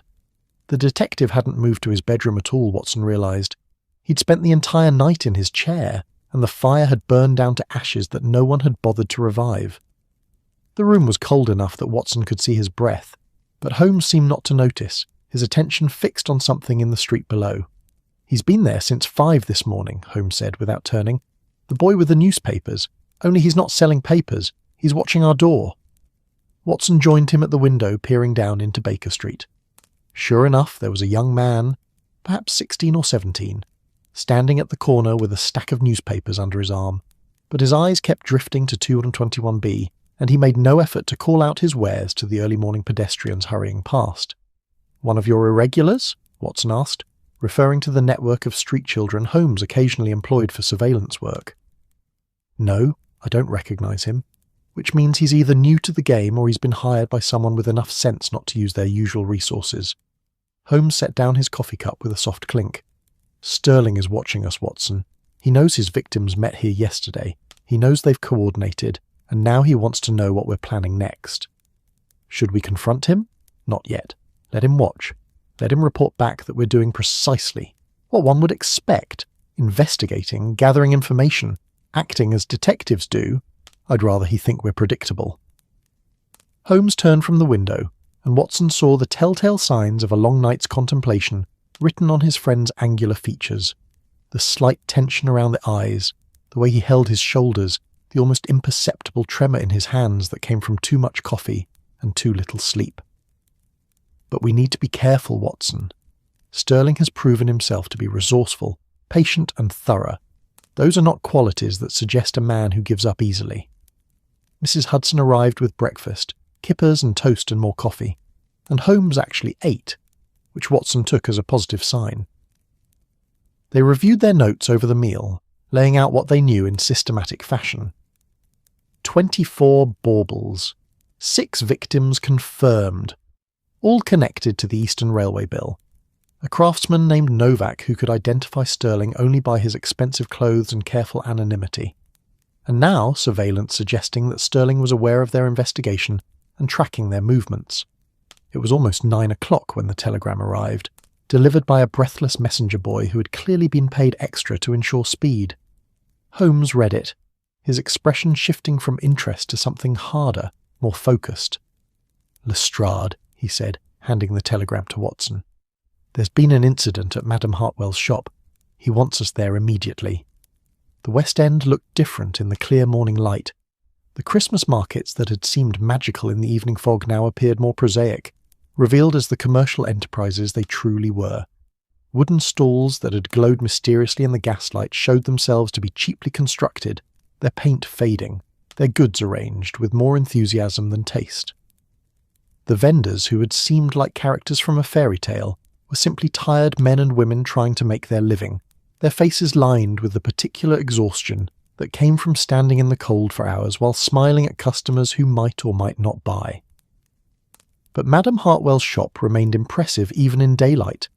The structure itself was solid, well maintained, and the window display, now repaired after the mysterious destruction, showed new ornaments arranged with professional care. Lestrade stood outside the door, his face pinched not with cold, but with the particular irritation of a man whose job had just become considerably more complicated. Holmes, Dr. Watson. Thank you for coming so quickly, he gestured toward the shop. We have a situation. Madame Hartwell arrived this morning to find someone had broken in during the night, nothing stolen, mind you. But her entire inventory of new ornaments, she'd commissioned replacements for the destroyed blue baubles, smashed to pieces, and there was a message. They followed him inside. The shop in daylight was less magical but more detailed, every surface visible, every corner exposed. The new destruction was concentrated in one area, a workbench in the back where Madame Hartwell had been preparing her new stock. Shattered glass covered the surface like a carpet of crystalline tears, catching the sunlight in 1,000 tiny rainbows. But it was the wall above the bench that drew Holmes's attention. Someone had written a message in what appeared to be paint. Or no, Watson realised with a chill, it was ground glass mixed with something adhesive, creating letters that glittered with menace. The blue glass is mine. No replacements. No substitutes. Territorial, Holmes murmured, moving closer to examine the message. Possessive. This isn't about preventing investigation. This is about ownership. Control. He turned to where Madame Hartwell sat in a chair by the window, wrapped in a shawl despite the shop's warmth, her face pale but composed. Madame, you're unharmed. Physically, yes. But Mr. Holmes, this is the second time someone has destroyed my property. My livelihood depends on these ornaments, on my reputation for quality and exclusivity. If word spreads that my shop is being targeted, that purchasing from me invites this kind of attention... She didn't finish the sentence. She didn't need to. Holmes knelt beside her chair, his voice gentler than Watson had heard it in days. I understand, and I believe I'm close to resolving this matter, but I need to ask you some questions, and I need you to think very carefully before answering. The man who came to your shop the evening you fainted, you said he asked about who commissioned the blue baubles. What exactly did he want to know? Madame Hartwell's hand went to her throat, fingers worrying at her cameo brooch. He asked if I knew who had made them, if I had the craftsman's name, his location. He seemed obsessed with knowing the source, as if it mattered terribly to him. And you told him that I purchased them from a distributor, which is true. I never dealt directly with Mr. Novak. There's a middleman who supplies me with specialty pieces from various craftsmen. I gave the stranger that man's name and address, thinking it would satisfy him, but instead he became agitated, angry even. That's when I began to feel dizzy, when everything started to go strange. Holmes exchanged a glance with Watson. This distributor, does he still have his shop? I don't know. I haven't contacted him since that evening. Should I? But Holmes was already standing, his energy suddenly crackling through the room like electricity. Lestrade, I need the address. Watson, we're going. Now. The distributor's shop was in Clerkenwell, not far from where they'd spoken to the German glassmaker days earlier.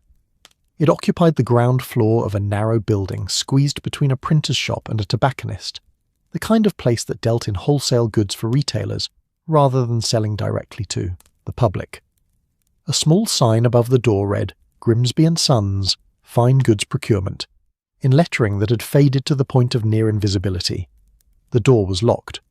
Holmes knocked, waited, knocked again. No response came from within.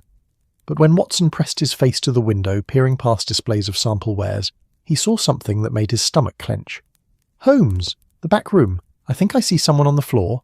Holmes didn't hesitate. He produced his lockpicks from an inner pocket. Watson had long since stopped asking why his friend routinely carried burglary tools, and within moments had the lock defeated. They entered, calling out, receiving only silence in response. The shop smelled of dust and old paper and something else, something chemical that Watson's medical training immediately identified as chloroform. They found him in the back office, slumped over his desk, breathing but unconscious. An elderly man, perhaps 70, with ink-stained fingers and the slightly dusty appearance of someone who spent his life among ledgers and inventories. Watson immediately checked his vital signs while Holmes examined the office with rapid, systematic efficiency. The pulse was steady, breathing regular. The man had been drugged, not injured, though he'd likely wake with a significant headache. Chloroform, Watson confirmed. Recently administered, within the last few hours, I'd say. He'll recover, but we should get him to a hospital. Look at this, Holmes said, and there was something in his voice that made Watson look up from his patient. The office safe stood open, its door swung wide, its contents scattered across the floor. Ledgers, papers, files, all of it dumped out and sorted through with hasty violence. But Holmes wasn't looking at the safe. He was looking at the desk, at a leather-bound book that lay open beside the unconscious distributor's hand. It was a commission register, similar to the one Novak had shown them. Dates, items, craftsmen's names, client information. Holmes flipped through it with careful fingers, stopping at an entry from 6 months prior. There, he said softly. 24 blue glass baubles, commissioned by Tomasz Novak, purchased by... He paused, his finger on the client name. Purchased by a Mr. Edmund Garrett of Highgate, delivery address listed as... Another pause, longer this time, and when Holmes looked up, his expression was unlike any Watson had seen before, a mixture of recognition and disbelief, and something that might have been anger or might have been respect for an adversary's cleverness. "What is it?" Watson asked, though part of him already knew the answer wouldn't be simple. "The delivery address is a private residence on Hampstead Heath. I know it, Watson. I've been there before, years ago." Holmes closed the ledger with a soft thump. "And if I'm right about who Edmund Garrett is, then this entire affair has just become considerably more complicated." Before Watson could press for details, footsteps sounded in the shop's front room. Both men tensed, Watson's hand moving to his revolver, Holmes positioning himself between the door and the unconscious distributor. The footsteps approached, hesitant, and then a figure appeared in the doorway. It was a young man, perhaps 25, dressed in working clothes but carrying himself with the careful posture of someone trying to project more confidence than he felt. His face was thin, intelligent, marked with the particular exhaustion of poverty and irregular meals, and his eyes, when they fell on Holmes and Watson, showed not surprise but resignation, as if he'd been expecting to be caught eventually. "Mr. Holmes," he said, his voice carrying an accent that spoke of education fighting against origins. "I wondered when you'd get here, though I'd hoped for a bit more time." Holmes studied him with that unnervingly complete attention that could make grown men confess to crimes they hadn't committed. "And you are?" "Thomas Garrett, Edmund Garrett's son. Or rather, his former son. He disowned me 3 years ago." The young man's smile was bitter. "But I suppose I should still use his name. It's the only thing of his I managed to keep." "And this man?" Holmes gestured to the unconscious distributor. "Grimsby. He'll be fine. I only gave him enough chloroform to keep him quiet while I searched his records. I needed to know if anyone else had been asking about the baubles, you see. Needed to know if my father..." He stopped, seemed to reconsider his words. "If Sterling had been here..." Watson felt the pieces shifting, rearranging themselves into a new pattern. "You're Sterling?" "No." The denial was immediate and vehement. "No, that's my father. Or it was. I'm just..." He sagged against the doorframe, and Watson saw that beneath the exhaustion was genuine despair. "I'm just trying to stop him before he ruins more lives, including what's left of mine." Holmes moved with sudden decision, crossing to the young man and taking his arm with surprising gentleness. "Mr. Garrett, I think you'd better tell us everything, from the beginning, and I think we'd better do it somewhere more private than this shop, with Mr. Grimsby receiving proper medical attention. Watson, can you arrange transport to a hospital for him?" "Of course. And you," Holmes said to Thomas Garrett, "are coming with us to Baker Street. You're going to explain exactly what your father is planning, why he's blackmailing half of London's elite, and most importantly, where we can find him before the railway vote destroys whatever it is he thinks he's protecting. The young man nodded, his shoulders slumping further with what might have been relief at finally having someone to share the burden with. I'll tell you everything, though I warn you, Mr. Holmes, my father isn't the man you think he is. He's not doing this for profit. He's doing it for revenge, and revenge, as I'm sure you know, is considerably harder to reason with than greed. By noon, they were back at Baker Street, with Thomas Garrett installed in Watson's chair by the fire, and Mrs. Hudson providing tea that the young man drank with the desperate gratitude of someone who hadn't eaten properly in days. Watson sat opposite, his medical eye cataloguing signs of malnutrition and stress, while Holmes paced the room with barely contained energy. Talk, Holmes said, and it was less an invitation than a command. Thomas Garrett set down his teacup with hands that trembled slightly. My father, Edmund Garrett, was a glassmaker, one of the finest in London, people said. He had a shop in Highgate, a beautiful place where artists and craftsmen from all over Europe would come to study his techniques. He was particularly known for his ornamental work, Christmas baubles, decorative pieces, things of beauty that had no practical purpose except to give joy. He paused, his eyes distant with memory. I grew up in that shop. My mother died when I was young, and it was just father and me and the glass. He taught me everything he knew, the chemistry of different colours, the physics of how glass behaves when heated, the artistry of creating something beautiful from sand and fire. I loved it. I thought I'd inherit the business, carry on his legacy. What changed? Watson asked gently. 3 years ago, there was a fire. Started in the shop's furnace room, spread quickly. We tried to save what we could, but Thomas's voice caught. The heat was intense. Some of the stored glass exploded from the temperature changes. My father was in the workshop when it happened. He was struck by flying glass, lost the sight in his right eye and his hands. The nerve damage meant he could no longer do the delicate work that had made him famous. Holmes had stopped pacing. An accident. That's what the investigation concluded. Faulty furnace, inadequate ventilation, accumulated gas. These things happen in glassworks. But my father didn't believe it. He became convinced that someone had sabotaged the furnace, that competitors, jealous of his success, had arranged the fire to eliminate him from the market. And had they? I don't think so, but you couldn't convince him otherwise. He became obsessed, spent what money we had left trying to investigate, hiring private inquiry agents, accusing various craftsmen and workshop owners of conspiracy. When his accusations went nowhere, when no one would take his claims seriously, he broke. Thomas reached into his coat and withdrew a folded paper, handing it to Holmes. This is the last letter he wrote to me, the day he disowned me. I tried to convince him to let go of his conspiracy theories, to focus on recovering, on finding work he could still do with his limited vision and damaged hands. He called me a traitor, said I'd been bought by his enemies, and he cut me off completely. Holmes read the letter, his expression unreadable. But you've been following his activities. As best I could. He moved from Highgate, sold the shop and our house for a fraction of what they were worth. Went somewhere I couldn't find him. But I heard things, street gossip, rumours among the craftsmen's community, that Edmund Garrett was planning something, that he'd commissioned work from Novak, another Czech glassmaker, because father always respected the Bohemian techniques, that he was asking questions about wealthy families, about the railway vote, about who stood to profit or lose. And you realised he was planning to use the baubles for blackmail. I suspected, but I didn't know for certain until I broke into Novak's workshop last week and saw his commission register. 24 baubles, all beautiful, all deadly. And I understood then what father was planning.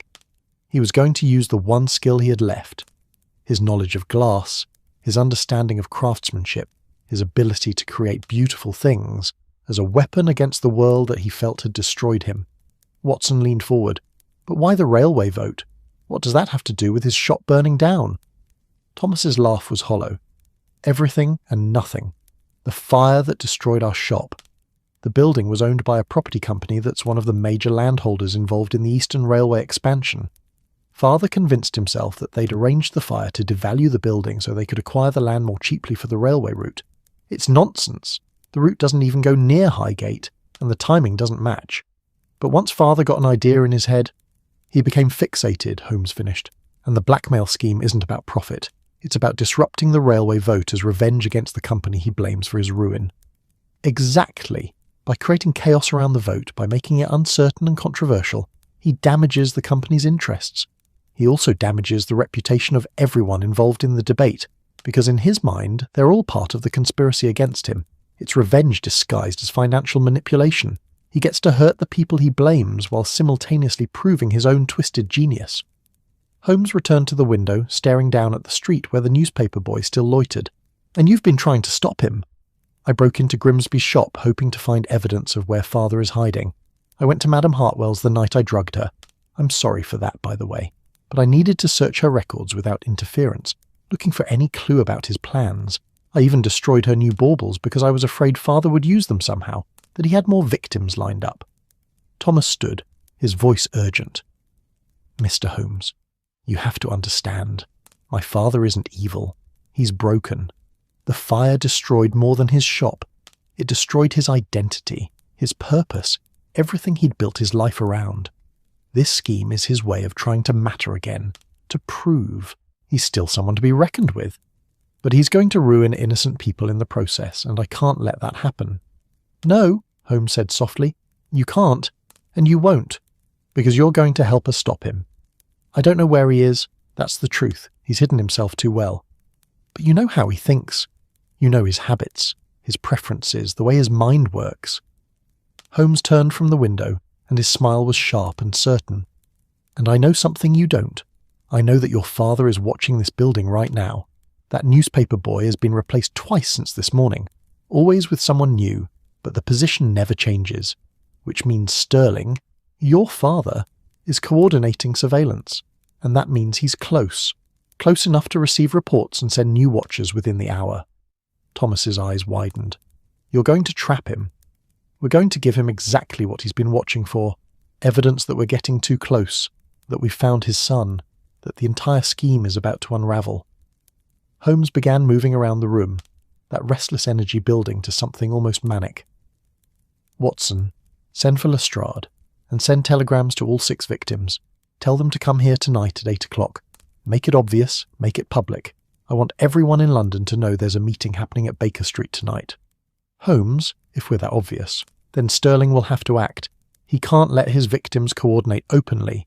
He can't let his son reveal everything to the authorities. He'll come, Watson, tonight, and when he does, we'll be waiting." Thomas Garrett looked between them, his face pale. "And if you're wrong, if he doesn't come, then we proceed with alternate plans. But Watson will tell you. I'm rarely wrong about such things." Holmes's expression softened slightly. "Your father wants to be caught, Mr. Garrett. Part of him wants this to end. The man who created beauty his entire life doesn't truly want to destroy it, even if his pain has convinced him otherwise. We're simply going to give him the opportunity to surrender while there's still something of Edmund Garrett worth saving." Outside, the winter sun began its early descent toward the horizon, painting Baker Street in shades of gold and shadow. The newspaper boy at the corner folded up his unsold papers and departed, replaced within minutes by a woman selling flowers who showed no interest in actually selling flowers, her eyes fixed on 221B's door.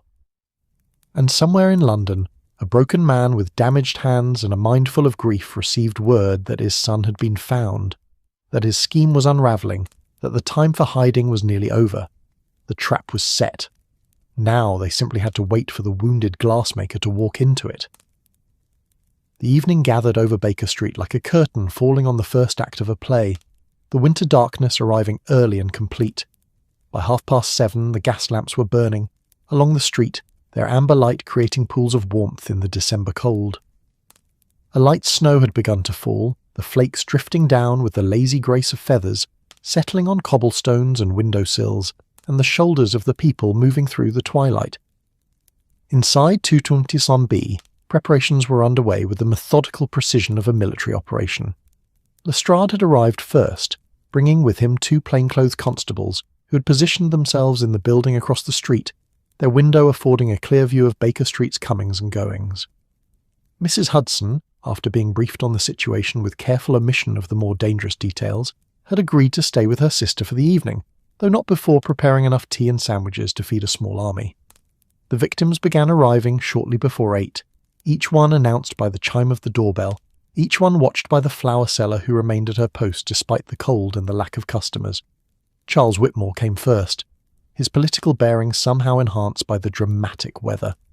Lady Ashford arrived in a private carriage, her morning blacks making her look like a figure from a Gothic novel against the snow. Pemberton hurried in with his collar turned up against the cold. Sir Geoffrey Blackwood stamped snow from his boots in the entryway. And finally, Mr. Pettigrew, the solicitor, arrived precisely on the hour, his pocket watch consulted even as he mounted the stairs. Watson ushered them into the sitting room, where Holmes had arranged the chairs in a deliberate configuration, facing the door, backs to the windows, creating what appeared to be a formal meeting but was actually a carefully constructed stage. Thomas Garrett sat slightly apart from the others, his presence causing visible surprise among the victims who hadn't known of his existence until this evening. "Ladies and gentlemen," Holmes began, once they were all settled, "thank you for coming on such short notice and in such unpleasant weather. I've asked you here because I believe we are close to resolving this matter, but I need your cooperation for one final gambit."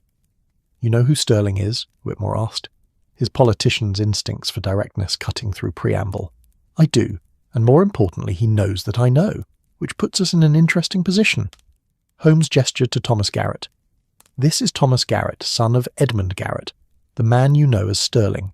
He has provided information that confirms what I suspected, that this entire scheme is motivated not by simple greed, but by a desire for revenge against those his father blames for destroying his livelihood." Lady Ashford's sharp eyes fixed on Thomas. "And we're supposed to trust the son of the man who's been blackmailing us?" "You're supposed to trust Mr. Holmes," Lestrade interjected from his position by the door, "who has solved more cases than the rest of Scotland Yard combined, and who has never yet led witnesses into danger without good reason." Thomas spoke up, his voice quiet but steady. "I know I have no right to ask for your trust, but I've been trying to stop my father for weeks now. Everything I've done, breaking into shops, searching for evidence, even destroying Madame Hartwell's baubles, has been an attempt to prevent more people from being hurt by his vendetta. The question," Holmes continued, "is how to end this without anyone suffering permanent damage. Your secrets could still be exposed. My investigation could drive Sterling further underground, making him more desperate and dangerous.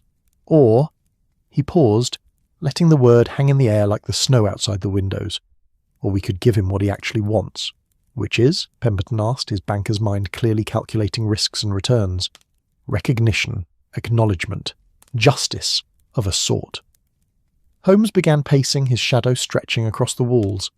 Edmund Garrett was a master craftsman whose life's work was destroyed by what he believes was deliberate sabotage. Whether that belief is true or not is almost irrelevant. What matters is that he has received no recognition of his loss, no compensation, no acknowledgement that something precious was taken from him. So he created this elaborate scheme to force the world to pay attention, to make powerful people feel powerless, to demonstrate that even broken and blinded he could still create things of terrible beauty. "You want us to apologise to our blackmailer?" Lady Ashford's tone was acidic. "I want you to acknowledge him, not as Sterling, the anonymous criminal, but as Edmund Garrett, the craftsman who suffered a genuine tragedy. I want you to offer him a way out that preserves some measure of his dignity while ending his campaign of revenge." Holmes stopped pacing, his eyes moving from face to face. "And I want you to do it publicly enough that he knows it's genuine, but privately enough that he can accept without losing face entirely." The room fell silent except for the crackle of the fire and the soft tick of the mantel clock. Watson watched his friend, understanding the gambit now. Holmes was offering Garrett not capture but redemption, not punishment but recognition. It was risky, unconventional, and exactly the kind of solution that would never occur to anyone who thought about crime and justice in purely binary terms. It was Whitmore who spoke first, his politician's instincts recognizing an elegant compromise when he saw one. "What exactly are you proposing?" The plan was explained quickly, refined through discussion, and agreed upon with varying degrees of enthusiasm. When the clock struck 9, the victims departed one by one, each of them carrying a specific role in the performance that was about to unfold. Only Thomas Garrett remained, standing at the window and watching the snow accumulate on Baker Street, with the expression of someone waiting for a storm they could see, approaching, but not prevent. "He'll come," Thomas said quietly. "He's been watching this building all day. He knows everyone who entered. He'll realise this is either a trap or an offer, and he won't be able to resist finding out which." "How can you be certain?" Watson asked. "Because I know my father. He's spent 3 years invisible, anonymous, powerless. Tonight, He has a chance to step back into the light, even if only for a moment. He won't pass that up. Thomas turned from the window, his young face lined with worry that aged him beyond his years. I just hope you're right about giving him a way out. Because if this goes wrong, if he feels cornered... He'll fight, Holmes finished. I know, which is why we're not going to corner him. We're going to give him room to choose. Lestrade cleared his throat from his position by the door. All due respect, Mr. Holmes, but the man's a criminal. He's blackmailed 6 people, destroyed property, assaulted that distributor with chloroform. Even if his motives are sympathetic, he needs to answer for his crimes. And he will, but on terms that allow for rehabilitation rather than pure punishment. Inspector, how many criminals have you arrested who reoffend within a year of release? Lestrade's expression soured. Too many? Precisely, because punishment without purpose simply creates bitterness. Edmund Garrett has already been punished by fate. He's lost his sight, his skill, his livelihood. Punishing him further serves no purpose except satisfying our sense of justice, but offering him a path to rebuild, to use what remains of his knowledge and skill for legitimate purposes, to be recognised for what he was rather than what he's become. Holmes shrugged. That might actually prevent future crimes rather than simply avenging past ones. Before Lestrade could respond, the sound of footsteps on the stairs silenced them all. Slow, deliberate footsteps, accompanied by the tap of a walking stick on wood. Mrs. Hudson had agreed to leave the street door unlocked, and now someone was ascending to the sitting room with the measured pace of someone who had spent considerable time planning exactly this moment. Watson's hand moved to his revolver. Lestrade positioned himself where he could intervene quickly if needed. Thomas Garrett stood frozen by the window, his face pale, and Holmes simply waited perfectly still as the footsteps reached the landing and paused outside the door. Then a knock. Firm, but not aggressive. "Come in," Holmes called. The door opened to reveal a man who might have been anywhere from 50 to 70, his true age obscured by the kind of weathering that comes from sustained hardship. He was tall, or had been before his shoulders had begun to curl inward, and he moved with the careful deliberation of someone whose vision was compromised. His right eye was covered by a black patch that somehow seemed less piratical than simply sad. His hands, visible as he removed his gloves, showed the characteristic scarring of old burns, the fingers slightly twisted from nerve damage. But his remaining eye was sharp and intelligent, taking in the room's occupants with a glance that missed nothing. When it settled on Thomas, something flickered across his weathered face. Surprise, perhaps, or pain, or some emotion too complex to name. "Father," Thomas said, his voice barely above a whisper. Edmund Garrett's jaw tightened, but he didn't respond to his son. Instead, he addressed Holmes with the careful diction of an educated man who had fallen on hard times but retained his pride. "Mr. Sherlock Holmes, I've been expecting you to summon me for days now. I'm almost relieved it's finally happened." "Mr. Garrett, thank you for coming." Holmes gestured to a chair. "Please sit. We have much to discuss, and I suspect it will be easier for all of us if we're civilized about it." Garrett hesitated, his eye moving to Lestrade, to Watson, back to Holmes. Then, with the air of a man who has already decided his fate, he moved to the indicated chair and sat, his walking stick held between his knees like a barrier or a weapon. "My son has betrayed me then," he said, his tone carefully neutral. "Your son has been trying to save you," Holmes corrected.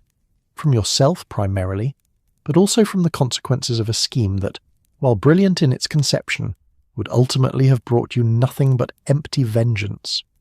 You know nothing about what it would bring me. Don't I? You spent months planning this operation. You researched your victims, gathered evidence of their indiscretions, commissioned ornaments of extraordinary beauty to serve as delivery devices for your threats. You timed everything to coincide with the railway vote, believing that the company that owns the building where your shop burned is somehow involved in the railway expansion. You've blackmailed 6 influential people, disrupted the political process, and positioned yourself to create chaos in the financial markets." Holmes leaned forward slightly. "And what has it gotten you, Mr. Garrett? Has it restored your sight, healed your hands, brought back your shop, given you peace?" Garrett's face worked, emotions playing across it too quickly to identify. "It's made them pay attention. It's made them afraid. People who've never known fear, never lost anything that mattered. Suddenly they're the ones lying awake at night wondering if their secrets will be exposed, if their reputations will be destroyed, They finally understand what it feels like. And has that understanding healed you? The question hung in the air like the snow outside, soft and cold and inescapable. Garrett's hand tightened on his walking stick, his scarred fingers whitening with the pressure. "No," he said finally, the word barely audible. "No, it hasn't." "Then let me propose an alternative." Holmes rose and crossed to his desk, returning with a folder that he placed on the table between them. "The 6 people you've targeted have agreed to a settlement. They will not press charges. They will not expose your identity. In exchange, you will surrender all evidence you've gathered, return all remaining baubles, and sign a legally binding agreement to cease all blackmail activities." "That's all?" Garrett's laugh was bitter. "They buy their way out of consequences while I simply slink back into obscurity." "Not quite all. They've also agreed to contribute to a fund that will be used to establish a teaching workshop for craftsmen who have been injured or disabled in their trade. A place where knowledge and skill can be passed on even when the hands that hold the tools can no longer perform the finest work. The workshop will bear your name, Mr. Garrett, the Edmund Garrett Centre for Traditional Crafts." Garrett went very still. His eye moved from Holmes to the folder to Thomas, who nodded slowly. "It was Mr. Whitmore's idea," Thomas said softly. "He said that if your grievance was about being forgotten, about your work being dismissed, then the answer was recognition. Real recognition, not the hollow fame of being a criminal." "I don't want their charity," Garrett said, but his voice lacked conviction. "It's not charity, it's acknowledgement. Acknowledgement that your skill had value, that your loss was real, that you deserve to be remembered for what you created rather than what you destroyed." Holmes pushed the folder closer. "You can refuse, of course. You can continue your vendetta, expose their secrets, create the chaos you planned. But ask yourself, in 5 years, in 10, what will people remember? The blackmailer who disrupted a railway vote, or the master craftsman who turned personal tragedy into a legacy of teaching and preservation?" The room was silent except for the fire and the clock and the soft sound of snow against the windows. Watson watched Garrett's face, saw the war between pride and pain, between vengeance and hope. The man's hand reached out, trembling toward the folder, then pulled back, then reached out again. "I want my son involved," Garrett said finally. "If this workshop is to bear my name, Thomas must be part of it. He knows my techniques, my methods. He's the only one who can truly pass on what I've built." Thomas drew in a sharp breath. "Father, please." The word was raw, stripped of pride. "I know I don't deserve your forgiveness. I know I cast you out, called you traitor, destroyed what was left of our family. But if there's any chance—" He couldn't finish, his scarred hands covering his face. Thomas crossed the room in 3 strides and knelt beside his father's chair, his own tears flowing freely now. "Of course I'll help. I never stopped wanting to help. That's why I've been chasing you all over London, trying to stop you from ruining yourself completely." Watson found he had to look away, the moment too private for observation. He caught Holmes's eye and saw something rare there. Satisfaction, yes, but also a kind of gentle sadness, as if his friend recognized the cost of what had been lost and could never be fully recovered, even as he celebrated what might still be saved. Lestrade cleared his throat roughly. "I'll still need formal statements, and the evidence needs to be surrendered to the police, but I don't see any reason why charges need to be filed, not if the victims don't wish to press them." Garrett looked up, his eye red but clear. "The baubles are in a storage room I rented in Southwark, all of them except the 6 already delivered, and the evidence is there too, everything I gathered. You'll have it all by morning." "Then I believe we have an agreement," Holmes said quietly. "Mr. Garrett, you've spent 3 years seeking revenge against a world you felt had forgotten you. I propose you spend the next 3 years proving that world wrong, by teaching, by preserving, by creating a legacy that outlasts any momentary satisfaction vengeance might bring." Garrett stood slowly, leaning heavily on his walking stick, and extended his scarred hand to Holmes. "I accept, though I don't know why you're being so generous to a man who's caused nothing but trouble." Holmes took the hand carefully, mindful of the old injuries. "Because I believe in solving problems, Mr. Garrett. And sometimes the best solution isn't punishment, but transformation. Besides," and here his lips quirked in something almost like a smile, "I've seen what you can create when you pour your passion into beauty rather than vengeance. The blue baubles were works of art, even in service of blackmail. I'd rather see what you can teach others to create when that passion is directed toward preservation instead. As father and son left together, Thomas supporting Edmund's arm, Watson turned to his friend. "You took a risk, Holmes, letting him walk free." "Did I? Or did I simply recognise that some prisons are of our own making, and some freedom can only come through purpose rather than punishment?" Holmes returned to the window, watching the Garretts disappear into the snowy evening. "Besides, Watson, Edmund Garrett's real crime wasn't blackmail. It was forgetting that creation is always more powerful than destruction, that the things we build outlast the things we break." I simply reminded him of what he already knew. Outside, the snow continued to fall, covering Baker Street in white, making everything clean and new and full of possibility. Christmas morning arrived at Baker Street with the particular hush that comes when snow has fallen through the night and the city wakes to find itself transformed. The usual cacophony of London, the vendors' cries, the clatter of cartwheels on cobblestones, the endless percussion of urban life, had been muffled beneath a blanket of white that turned the familiar street into something from a child's storybook. Even the chimney smoke seemed softer somehow, rising in gentle columns toward a sky that had cleared to a pale, delicate blue. Watson woke to the smell of Mrs. Hudson's Christmas pudding steaming in the kitchen below, a scent so rich with spices and dried fruit that it seemed to carry the essence of the holiday itself.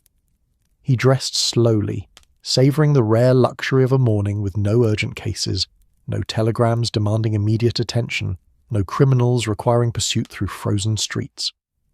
The past week had been intense enough that this stillness felt earned, precious, a gift as valuable as anything wrapped in paper and ribbon. In the sitting room, he found Holmes already awake and ensconced in his chair by the fire, wrapped in his dressing gown and reading what appeared to be a monograph on medieval glass-making techniques. The detective looked up as Watson entered, and something in his expression suggested he'd been awake for hours, his mind unable to fully rest even when his body demanded it. "Merry Christmas, Watson," Holmes said, marking his place in the book with a long finger.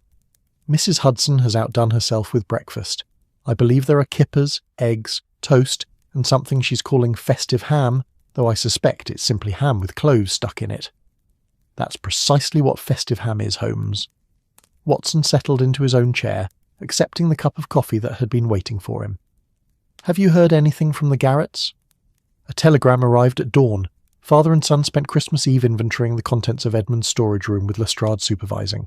Apparently, the sheer volume of evidence Garrett had accumulated is staggering. Financial documents, shipping manifests, personal correspondence, all of it obtained through what I suspect were semi-legal means involving bribed clerks and strategic surveillance. Lestrade estimates it will take Scotland Yard a week simply to catalogue everything. And the remaining baubles? 18 of them, packed in straw, each one a miniature masterpiece. Lestrade is torn between admiring them as art and destroying them as evidence of criminal intent. Holmes set down his book and gazed into the fire, his sharp features softened by the flickering light. Novak has agreed to purchase them from the police auction, assuming they're released. He plans to remove the hidden compartments and sell them as simple ornaments, their sinister purpose erased, leaving only beauty. Watson nodded slowly, watching the flames dance. And the victims? Have they followed through on their promise? Charles Whitmore sent word yesterday evening. The paperwork for the Edmund Garrett Centre for Traditional Crafts has been drawn up and signed. Lady Ashford has donated the building, a former warehouse near her husband's old shipyards, surprisingly suitable for conversion into workshops and teaching spaces. Pemberton's bank is handling the financial arrangements. Sir Geoffrey has agreed to serve on the board of directors. Even Pettigrew, despite his initial reluctance, has volunteered his legal services pro bono for the first year. Generous of them. Pragmatic, more like. They're buying peace of mind and positive publicity simultaneously. Whitmore is already positioning it as an example of Parliament's commitment to supporting Britain's craftsmen. Lady Ashford sees it as a memorial to her late husband's appreciation for skilled labour. Pemberton views it as community investment that will look excellent in the bank's annual report.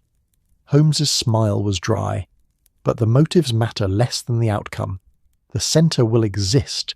It will serve a genuine purpose, and Edmund Garrett will have something to pour his remaining passion into besides revenge. You don't think he'll revert to blackmail once the initial enthusiasm fades? No, I've seen enough of human nature to recognise when someone has reached the end of a particular path. Garrett's vendetta was never truly about the money, or even about the railway vote. It was about being seen, being acknowledged, mattering again in a world that had dismissed him as irrelevant. Now he has that acknowledgement, and more importantly, he has his son back. That will sustain him far better than any revenge scheme could. A knock at the door interrupted them, and Mrs. Hudson entered bearing a tray laden with breakfast dishes that steamed invitingly in the cold air. But behind her came an unexpected visitor, Madame Celeste Hartwell, elegantly dressed in burgundy velvet trimmed with white fur, carrying a small wrapped package tied with silver ribbon. "Mr. Holmes, Dr. Watson, forgive the intrusion on Christmas morning," she said, her cultured voice warm with genuine pleasure. "I know it's terribly improper to call unannounced, but I wanted to thank you personally before the day was completely consumed with family obligations." Holmes rose to greet her, gesturing to Watson's recently vacated chair. "Madam Hartwell, you're most welcome. Please join us. Mrs. Hudson, might we have another cup?" "Already thought of it, Mr. Holmes," the landlady said with the satisfaction of someone who had anticipated this exact scenario. She produced a third cup from the tray with a flourish that suggested either excellent planning or mild magic. Madam Hartwell settled into the chair with practised grace, accepting her coffee with a smile that transformed her from elegant shopkeeper to simply a woman enjoying a pleasant Christmas morning. "I wanted you to know that my shop has fully recovered from the incidents of last week. In fact, business has never been better. It seems that being associated with a Sherlock Holmes investigation, even peripherally, has a certain cachet among my clientele. I'm pleased your reputation survived intact," Holmes said, and Watson detected genuine warmth beneath his friend's usually reserved manner. "More than survived. I've had 3 commissions this week alone for custom ornament collections, and several society ladies have asked me to source pieces for them from that wonderful Czech, craftsman, by which they mean Mr. Novak, though I haven't the heart to tell them he's Czech, not Bohemian, and the distinction apparently matters to purists." She laughed softly, then grew more serious. "But I also wanted to give you this." She extended the wrapped package to Holmes, who accepted it with the slight hesitation of a man unused to receiving gifts. He unwrapped it carefully, revealing a small wooden box lined with midnight blue velvet. Inside, nestled like a captured star, was a single glass ornament. It was not blue. Instead, it glowed with a warm amber colour, like honey held up to sunlight, like the gas lamps that illuminated Baker Street on winter evenings. The glass had been worked in the same intricate style as the blue baubles, with delicate filigree at its crown, but there was something fundamentally different about it. Where the blue ornaments had been beautiful but cold, this one radiated warmth. Where they had been mysterious and slightly menacing, this one seemed to offer nothing but gentle light. "It's from Edmund Garrett," Madame Hartwell explained softly. "He came to my shop 2 days ago, with his son, which I understand is something of a miracle in itself, and commissioned this piece. He wanted you to have it as thanks for giving him a path forward that didn't end in prison or worse. He said—" She paused, searching for the exact words. "He said that you'd shown him it was possible to create beauty again, even after he thought that ability had been destroyed along with his shop and his hands. This is the first ornament he's made in 3 years. His son did the fine detail work that Edmund's damaged vision couldn't quite manage, but the design, the technique, the soul of it, that's all Edmund Garrett." Holmes held the ornament up to the firelight, turning it slowly, and Watson saw something remarkable happen. His friend, who could face murderers with perfect composure, who could deduce a man's life history from his bootlaces, who maintained emotional distance from nearly everything and everyone, looked genuinely moved. "It's extraordinary," Holmes said quietly. "Tell Mr. Garrett I'm honoured, and tell him that I expect the students at his centre will create things of equal beauty, given proper instruction." "I will." Madame Hartwell rose, preparing to depart. "One more thing. The ornament has no hidden compartment, no secret message. It's simply what it appears to be, a beautiful thing created for the sole purpose of bringing joy. Edmund said you'd understand the significance of that." After she left, Holmes continued to hold the ornament, studying it in the firelight as if reading some text written in the glass itself. Watson waited, knowing his friend well enough to recognise when speech would be unwelcome. Finally Holmes stirred, setting the ornament carefully back in its box. "Do you know what the truly remarkable thing is, Watson? Not the craftsmanship, though that's considerable. Not even the symbolic value of a man whose hands were crippled creating something beautiful again. The remarkable thing is that this ornament is honest. It hides nothing. It contains no secrets, no threats, no coded messages. It exists purely to be itself, without pretense or deception. He closed the box with a soft click. Perhaps that's the real lesson of this entire affair, that the things we create in honesty, even if imperfect, have more value than the most elaborate deceptions. Spoken like a man who makes his living uncovering deceptions, Watson observed with a smile. Precisely why I recognise the value of honesty when I encounter it. Holmes stretched, his long frame unfolding from the chair. Come, Watson. Mrs. Hudson's breakfast is getting cold, and I believe she mentioned something about mince pies later. If we're to do justice to her culinary efforts, we'd best begin now. The remainder of Christmas Day passed in the comfortable rhythm that had become familiar to the residents of 221B Baker Street. Mrs. Hudson joined them for dinner, a magnificent feast of roast goose, potatoes done in 3 different styles, vegetables that somehow remained crisp despite their time in the oven, and a Christmas pudding so rich it seemed to contain the concentrated essence of every winter holiday since time began. She had invited her sister as well, and the sitting room rang with laughter and conversation that had nothing to do with crime or investigation or the darker aspects of human nature. As evening fell and the gas lamps were lit, casting their warm glow across snow-covered streets, a series of visitors arrived bearing news of the case's aftermath. Lestrade came first, slightly drunk on wassail and goodwill, to report that all 6 victims had formally declined to press charges and that Scotland Yard was closing the case with a notation of resolved through private settlement. Though between you and me, Mr. Holmes, the inspector said, accepting a glass of port, this is the strangest resolution I've ever been party to. Usually when I close a case, someone's going to prison. But I suppose if everyone's happy with the outcome, including the criminal, then maybe justice looks different than I was taught to think. Charles Whitmore stopped by briefly, ostensibly to wish them happy Christmas, but actually to ensure that Holmes had truly destroyed all the evidence Garrett had gathered about his dealings with the Crimson Trading Company. Holmes assured him that the documents had been burned personally, though Watson suspected his friend had made copies of the most interesting material for his own files. One never knew when such information might prove useful. Even Thomas Garrett appeared as the evening grew late, his face transformed by happiness and relief. "Father is asleep," he said, accepting tea and settling by the fire. Actually asleep, not lying awake, plotting revenge or drowning in bitterness. He spent all day sketching designs for the teaching, curriculum, planning what techniques he wants to preserve, talking about the students he hopes to attract. It's like watching him come back to life after years of being a ghost. "And you?" Watson asked gently. "How are you managing with all these changes?" Exhausted, grateful, terrified that it won't last, that father will relapse into his obsessions. Thomas smiled, though it was tinged with worry, but also hopeful. For the first time in 3 years, I have my father back. Not the man he was before the fire. That person is gone, and we both know it. But someone new, someone who's learned that creation is more satisfying than destruction. That's enough. That's more than I dared hope for a week ago.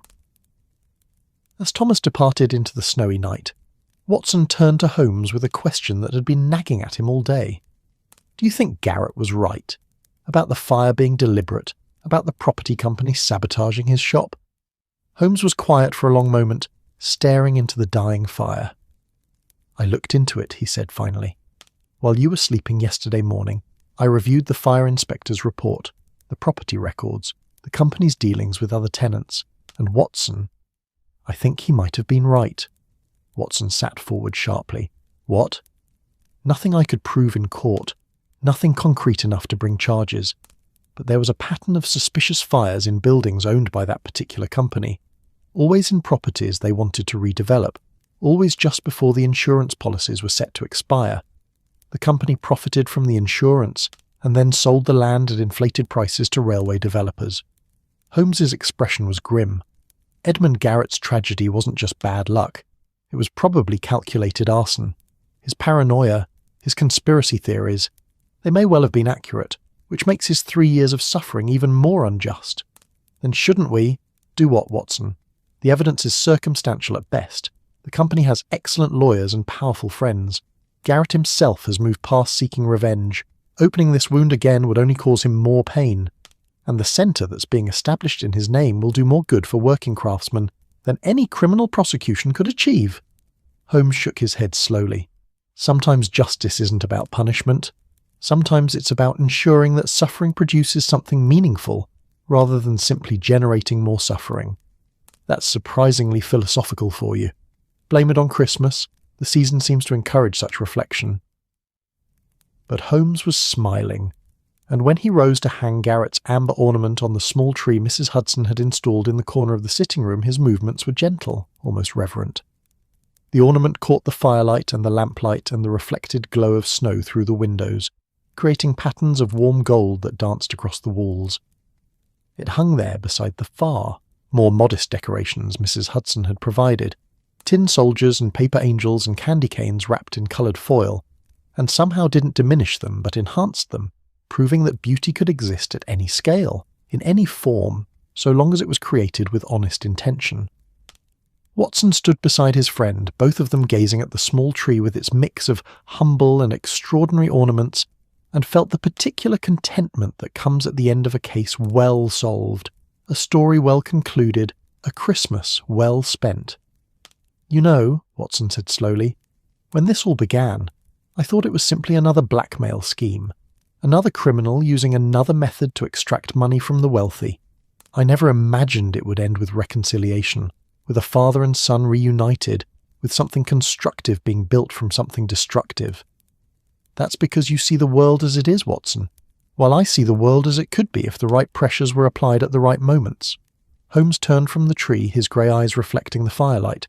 Garrett created those blue baubles as weapons, as delivery systems for pain and fear. But in doing so, he demonstrated a skill and artistry that deserved recognition. I simply helped him see that the same passion could create something better, something that would outlast any temporary satisfaction revenge might bring. And the victims? Do they see it that way, or do they simply see it as buying their way out of scandal? Probably the latter, at least for most of them. But their motives matter less than the outcome. The centre will exist. Craftsmen will be taught. Skills will be preserved.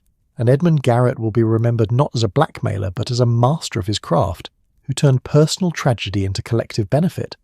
That's a better legacy than prison would have provided. Outside, the church bells of London began to ring, marking the end of Christmas Day and the beginning of the quiet hours before morning. The sound carried across the snow-covered city, a cascade of bronze voices celebrating the holiday, celebrating survival, celebrating the simple fact of another year passing and another beginning. Holmes and Watson stood at the window, watching the snow continue to fall, watching the gas lamps burn steady against the darkness, watching London settle into peaceful sleep. And on the tree behind them, among the tin soldiers and paper angels, Edmund Garrett's amber ornament glowed with honest light, a testament to the possibility of creation after destruction, beauty after pain, forgiveness after long-harboured grief. "Merry Christmas, Holmes," Watson said softly. "Merry Christmas, Watson, and to all those who've learned that the things we build together are stronger than the things we break apart." The fire crackled, the snow fell, and in the warm refuge of 221B Baker Street, two friends stood in companionable silence, grateful for solved mysteries and second chances, and the gentle magic of a London Christmas that had transformed blue glass and bitter vengeance into amber light and hope.